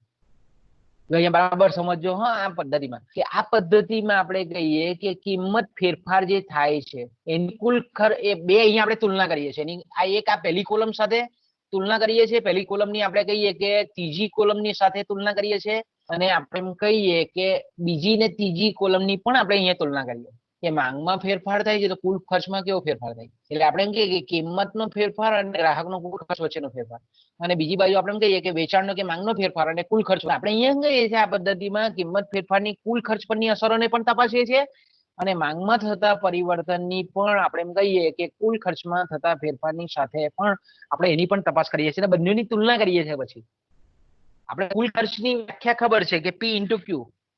કુલ ખર્ચ એટલે હું ટોટલ કોસ્ટ એટલે તો કે ભાઈ સરેરાશ કિંમત અથવા તો એકમ દીઠ કિંમત અથવા તો એને કિંમત કહીએ આપણે, ગુણ્યા જે કંઈ પણ માંગનું ગ્રાહક પ્રમાણ માંગ કરે છે તે, કે ભાઈ 100 એકમ 50 એકમ, તો કે ગુણ્યા કિંમત ગુણ્યા માંગનું પ્રમાણ એટલે બની જાય કુલ ખર્ચ. કિંમતનો આપણે જોઈએ હવે તુલના સ્વાભાવિક છે કે તમે વિચાર કરો કે એક સાદું બીજું બધું લોજિક છોડી દો, ખાલી એટલું વિચાર કરો કે કિંમત ઘટે તો ગ્રાહક તરીકે આપણા મન પર કેવી અસર થાય? આપણો ખર્ચ ઘટે. કોઈ પણ વસ્તુ આપણે બજારમાં ખરીદી કરવા જઈએ તો કિંમતમાં જ્યારે ઘટાડો થતો હોય તો એનો મતલબ શું થાય કે ગ્રાહકનો કુલ ખર્ચ ઘટે છે. કે ભાઈ દાખલા તરીકે આપણે કહીએ કે પહેલા 40 રૂપિયા કિલો બટાકા મળતા હતા, હવે બટાકા બજારમાં ખરીદવા જઈએ છીએ આપણને 20 રૂપિયામાં મળી જાય છે, તો આપણે એમ કહીએ કે બટાકાની કિંમત 40 પરથી ઘટીને 20 રૂપિયા થઈ એટલે આપણે કહીએ કે પહેલા આપણો ખર્ચ જે 40 રૂપિયા થતો હતો હવે બટાકા પરનો ખર્ચ કુલ ખર્ચ ઘટીને 20 રૂપિયા થયો. તો કિંમતમાં જ્યારે પણ ઘટાડો થાય છે ત્યારે આપણે એમ કહીએ કે કુલ ખર્ચમાં ઘટાડો થાય છે. અને બીજી બાજુથી આપણે વિચારીએ કે જ્યારે આપણે માંગ વધે છે, જો અહીંયા જોજો બરાબર માઇક્રો ઓબ્ઝર્વેશન કરજો કે જ્યારે માંગ વધે છે ત્યારે શું થાય છે? કુલ ખર્ચ વધે છે. વસ્તુની કિંમત ઘટે છે ત્યારે કુલ ખર્ચ ઘટે છે, પણ જ્યારે માંગ આપણી વધે છે, જો તો અહીંયા તમે જોવો છો અહીંયા કિંમત 5 રૂપિયા પરથી 4 રૂપિયા પર થઈ તો આપણે શું કે કુલ ખર્ચ કિંમત ઘટે છે, તો કુલ ખર્ચમાં ઘટાડો થાય છે નાણાકીય રીતે આપણે વિચારીએ તો. અને આપણે જ્યારે માંગ વસ્તુની વધે છે ત્યારે આપણે બીજી તુલના કરીએ તો આપણે એમ કહીએ કે કુલ ખર્ચમાં વધારો થાય. તો હવે આપણે એમ કહીએ કે આ બંને જે પરિબળ છે કિંમત અને માંગ એની કુલ ખર્ચના સંદર્ભમાં આપણે અસરો જોઈએ તો આપણે એમ કહીએ કે જો બંનેની અસર જો સરખી થતી હોય એટલે કે કિંમતની અસર કુલ ખર્ચ પર જે થતી હોય તેટલી જ અસર જ્યારે માંગની કુલ ખર્ચ પર અસર થતી હોય તો ત્યારે આપણે એમ કહી શકીએ કે માંગના વધારાની અસર ઓછી પ્રબળ હોય. એટલે આપણે કહેવાનો મતલબ બંને જો અસર સરખી થતી હોય તો કુલ ખર્ચ એઝ ઇટ ઇઝ રહે, સ્થિર રહે. પણ જો આપણે એમ કહીએ કે માંગના વધારાની અસર ઓછી પ્રબળ હોય તો કુલ ખર્ચ ઘટે છે અને માંગના વધારાની અસર કિંમત અસર કરતા જો વધુ પ્રબળ હોય તો કુલ ખર્ચ વધે છે, વધશે.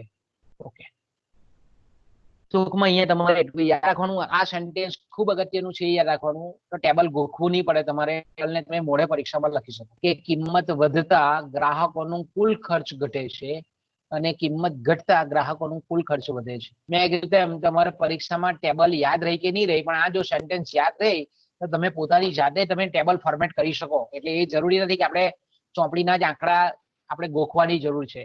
એની પાછળનો જે તર્ક છે તે બરાબર સમજી જાવ તો તમે કોઈ પણ આંકડો અહીંયા કિંમતનો મૂકી શકો. 5 ની જગ્યાએ 50 બી મૂકી શકો ને 125 રૂપિયા પણ મૂકી શકો. પણ આ બેનો જે રિલેશન છે કુલ ખર્ચ સાથે કિંમતનો તે આપણને ખબર હોવું જોઈએ અને માંગનો જે થતો ફેરફાર છે તેનો કુલ ખર્ચ પર જે ફેરફાર થઈ છે તે તમને લોજિકલી યાદ રહેવો જોઈએ. તો તમે કોઈ પણ આંકડો લખી શકો અહીંયા. ત્રીજો આપણે એમ કહીએ કે એકમથી ઓછી મૂલ્ય સાપેક્ષ માંગ. ત્રીજો જે માર્શલે કુલ ખર્ચની અથવા તો પેઢીની કુલ આવક પદ્ધતિ અન્વયે જે ત્રીજો પ્રકાર પાડેલો છે તે એકમથી ઓછી મૂલ્ય સાપેક્ષ માંગ. તો અહીંયા શું કહેવા માંગે છે કે વસ્તુની કિંમત વધતા ગ્રાહકોનું કુલ ખર્ચ વધે છે. જો અહીંયા કિંમત વધે છે, ગ્રાહકોનું કુલ ખર્ચ વધે છે. અને આગળ આપણે જોયું તે પ્રમાણે કે કિંમત વધે છે તો ગ્રાહકોનું કુલ ખર્ચ ઘટે છે. બીજી જે આપણે જોયું તેવા એકમથી વધુ મૂલ્ય સાપેક્ષ માંગમાં અહીંયા તમે જોવો છો તો આપણે શું કર્યું કે કિંમત વધે છે, ગ્રાહકોનું કુલ ખર્ચ ઘટે છે. ત્યારે અહીંયા કેવું છે તો કે કિંમત વધતા ગ્રાહકોનું કુલ ખર્ચ વધે છે અને કિંમત ઘટતા ગ્રાહકોનું કુલ ખર્ચ ઘટે છે. એટલે કિંમત અને કુલ ખર્ચ વચ્ચે અહીંયા આપણને સીધો સંબંધ જોવા મળે છે કે જેવી વસ્તુની કિંમત વધે છે કુલ ખર્ચ વધે છે, જેવી કિંમત ઘટે છે કુલ ખર્ચ ઘટે છે. જ્યારે બીજા પ્રકારમાં આપણે જોયું તે પ્રમાણે કે કિંમત અને કુલ ખર્ચ વચ્ચે ઉલટો સંબંધ છે. આ રીતે પણ તમે યાદ રાખી શકો કે કિંમત અને કુલ ખર્ચ વચ્ચે આપણે વ્યસ્ત સંબંધ છે. બીજા પ્રકારમાં એકમથી વધુ મૂલ્ય સાપેક્ષમાં અહીંયા આપણે એમ કહીએ કે કિંમત અને ગ્રાહકોનું કુલ ખર્ચ વચ્ચે સીધો સંબંધ છે. કિંમત વધે કુલ ખર્ચ વધે, કિંમત ઘટે કુલ ખર્ચ ઘટે. તો અહીંયા આપણે એમ કહીએ કે આવી પરિસ્થિતિ હોય તો એને આપણે કહીએ છીએ કે માંગ એકમથી ઓછી મૂલ્ય સાપેક્ષ માંગ કહેવાય છે. તો અહીંયા તમે જોઈ શકો છો કે કિંમત ઘટે છે, કિંમત 5 રૂપિયા પરથી 4 રૂપિયા થઈ તો અહીંયા આપણે કીધું તેમ કે કિંમત ઘટતા ગ્રાહકોનો કુલ ખર્ચ ઘટે છે. તો 5 રૂપિયાની કિંમતે ગ્રાહકોનો કુલ ખર્ચ 500 રૂપિયા હતો કિંમત ઘટીને 4 રૂપિયા થઈ તો હવે એનો કુલ ખર્ચ ઘટીને કેટલો થયો 440 રૂપિયા થયો. તો અહીંયા કિંમત ઘટવા છતાં કુલ ખર્ચમાં ઘટાડો થાય છે. માંગનું પ્રમાણ વધે છે. પહેલા 100 એકમ માંગ કરતો હતો પણ અહીંયા આપણે એમ કહીએ કે હવે 110 એકમની માંગ કરે છે પણ કુલ ખર્ચમાં ઘટાડો થાય. એટલે જ્યારે કિંમતમાં ઘટાડો થાય છે માંગનો વિસ્તાર થાય છે પણ કુલ ખર્ચમાં ઘટાડો થાય છે. આ કેવી માંગ છે તમે વિચાર કરો કે વસ્તુની કિંમત ઘટે છે, ભૌતિક સ્વરૂપમાં માંગના એકમો વધે છે પણ કુલ ખર્ચમાં ઘટાડો થાય છે. 4 રૂપિયા પરથી જ્યારે 3 રૂપિયા કિંમત ઘટે છે તો 4 રૂપિયા જ્યારે કિંમત હતી ત્યારે 440 રૂપિયા ગ્રાહક ખર્ચ કરતો હતો. હવે કિંમત ઘટીને 3 રૂપિયા થઈ ગઈ ત્યારે એનો આપણે એમ કહીએ કે કુલ ખર્ચ ગ્રાહકનો તો કે ભાઈ 130 એકમ ખરીદે છે એટલે આપણે એમ કહીએ કે કુલ ખર્ચ એનો 390 થયો. એટલે કિંમત 4 પરથી 3 રૂપિયા થઈ તો એનો ખર્ચ કુલ ખર્ચ 440 રૂપિયા પરથી 390 રૂપિયા પર એનો કુલ ખર્ચ ઘટ્યો. હવે બીજું આપણે જોઈએ પહેલું સેન્ટેન્સ કે કિંમત વધતા ગ્રાહકોનું કુલ ખર્ચ વધે છે. બીજું શું છે આપણે જોઈએ છે એમ જ કે જ્યારે કિંમત વધે છે કે ભાઈ 3 રૂપિયા કિંમત હતી ત્યારે કુલ ખર્ચ એનો 390 રૂપિયા હતો. હવે કિંમત ડબલ થઈ ગઈ 3 ના 6 રૂપિયા થઈ ગયા તો તમે જોઈએ છે કે કુલ ખર્ચ વધ્યો. કિંમત વધી કુલ ખર્ચ વધ્યો. કિંમત 3 હતી ત્યારે 390 રૂપિયા કુલ ખર્ચ થતો હતો. કિંમત વધીને 6 થઈ તો 540 રૂપિયાનો એનો કુલ ખર્ચ થયો. કિંમત હજુ વધે છે. કિંમત 6 રૂપિયા હતી ત્યારે 540 ગ્રાહકોનો કુલ ખર્ચ હતો. હવે આપણે એમ કહીએ કે કિંમત 7 રૂપિયા થઈ તો એનો કુલ ખર્ચ 540 પરથી વધીને 560 થયો. અહીંયા તમે જોઈ શકો છો કે કિંમત જેમ વધે છે તેમ ગ્રાહકોનું કુલ ખર્ચ વધે છે. કિંમત જેમ ઘટે છે તેમ ગ્રાહકોનું કુલ ખર્ચ ઘટે છે. તો આ પ્રકારની જ્યારે માંગની મૂલ્ય સાપેક્ષતાની શક્યતા હોય તો તેને આપણે એકમથી ઓછી મૂલ્ય સાપેક્ષ માંગ કહીએ છીએ. કિંમત ઘટે છે ખરી ત્યારે આપણે એમ કહીએ કે ખરીદી વધે પણ ખરીદીનો વધારો ઓછો હોવાને લીધે કુલ ખર્ચ આપણને ઘટી જાય છે. તમે અહીંયા જુઓ છો આપણે બીજો પ્રકાર જોયો તેમાં કે અહીંયા 5 પરથી ઘટીને 4 થઈ તો અહીંયા માંગનો ફેરફાર કેટલો છે 100 એકમ પરથી 130 એકમ છે. ત્યારે અહીંયા તમે જુઓ છો કે અહીંયા 100 પરથી વધીને 110 થી એટલે ખરીદીનું પ્રમાણ વધ્યું ખરું પણ એનો જથ્થો કેટલો છે એ ઓછો છે કમ્પેરેટિવલી. એટલે આપણને કુલ ખર્ચમાં અહીંયા ઘટાડો થતો દેખાય છે. જ્યારે આગળના પ્રકારમાં તમે જુઓ તો અહીંયા 100 130 છે. બીજામાં આપણે છેલ્લું જે હમણાં ચર્ચા કરી 100 110 છે. એટલે ખાસો ડિફરન્સ આપણને આ પ્રકારમાં લાગે. એટલે કે અહીંયા કિંમત ઘટે છે ખરીદી વધે શકે પણ ખરીદીનો વધારો ઓછો છે. અહીંયા ખરીદીનો જે વધારો છે તે કેવો છે જનરલી ઓછો હોવાને લીધે કુલ ખર્ચ ઘટી જાય છે. તો આ એક આપણે એમ કહીએ કે ત્રીજો પ્રકાર. 3 પ્રકાર દ્વારા આપણે એમ કહીએ કે માર્શલ આપણને માંગની મૂલ્ય સાપેક્ષતાને માપી શકાય છે અને તમે આકૃતિમાં પણ દોરી શકો એને. ખાસ કરીને આપણે એમ કહીએ કે એની જે માંગ રેખાનો ઢાળ છે એ માંગ રેખાનો ઢાળ પ્રમાણે તમે બતાવી શકો કે ભાઈ આપણે જે 5 પ્રકાર જોઈ ગયા એ તમે એક જ ગ્રાફ પેપર પર દોરો તો તમે ઇઝીલી બતાવી શકો કે આ 3 પ્રકાર છે. ઓકે બાળકો, તો મારી ઈચ્છા થાય છે કે અહીંયાથી અટકીએ આપણે. સર એક પ્રશ્ન છે. હેલો કાલે જોઈશું બાકીનું આપણે. સર હેલો છે બાળકો કોઈ તકલીફ કોઈને? હેલો સર સંભળાય છે? માઈક ઓન કરીને બોલી શકો છો. હેલો સંભળાય છે? હેલો હેલો તો અટકીએ આપણે. હેલો સર એમ કહો અહીંયાથી અટકીએ આપણે, બરાબર?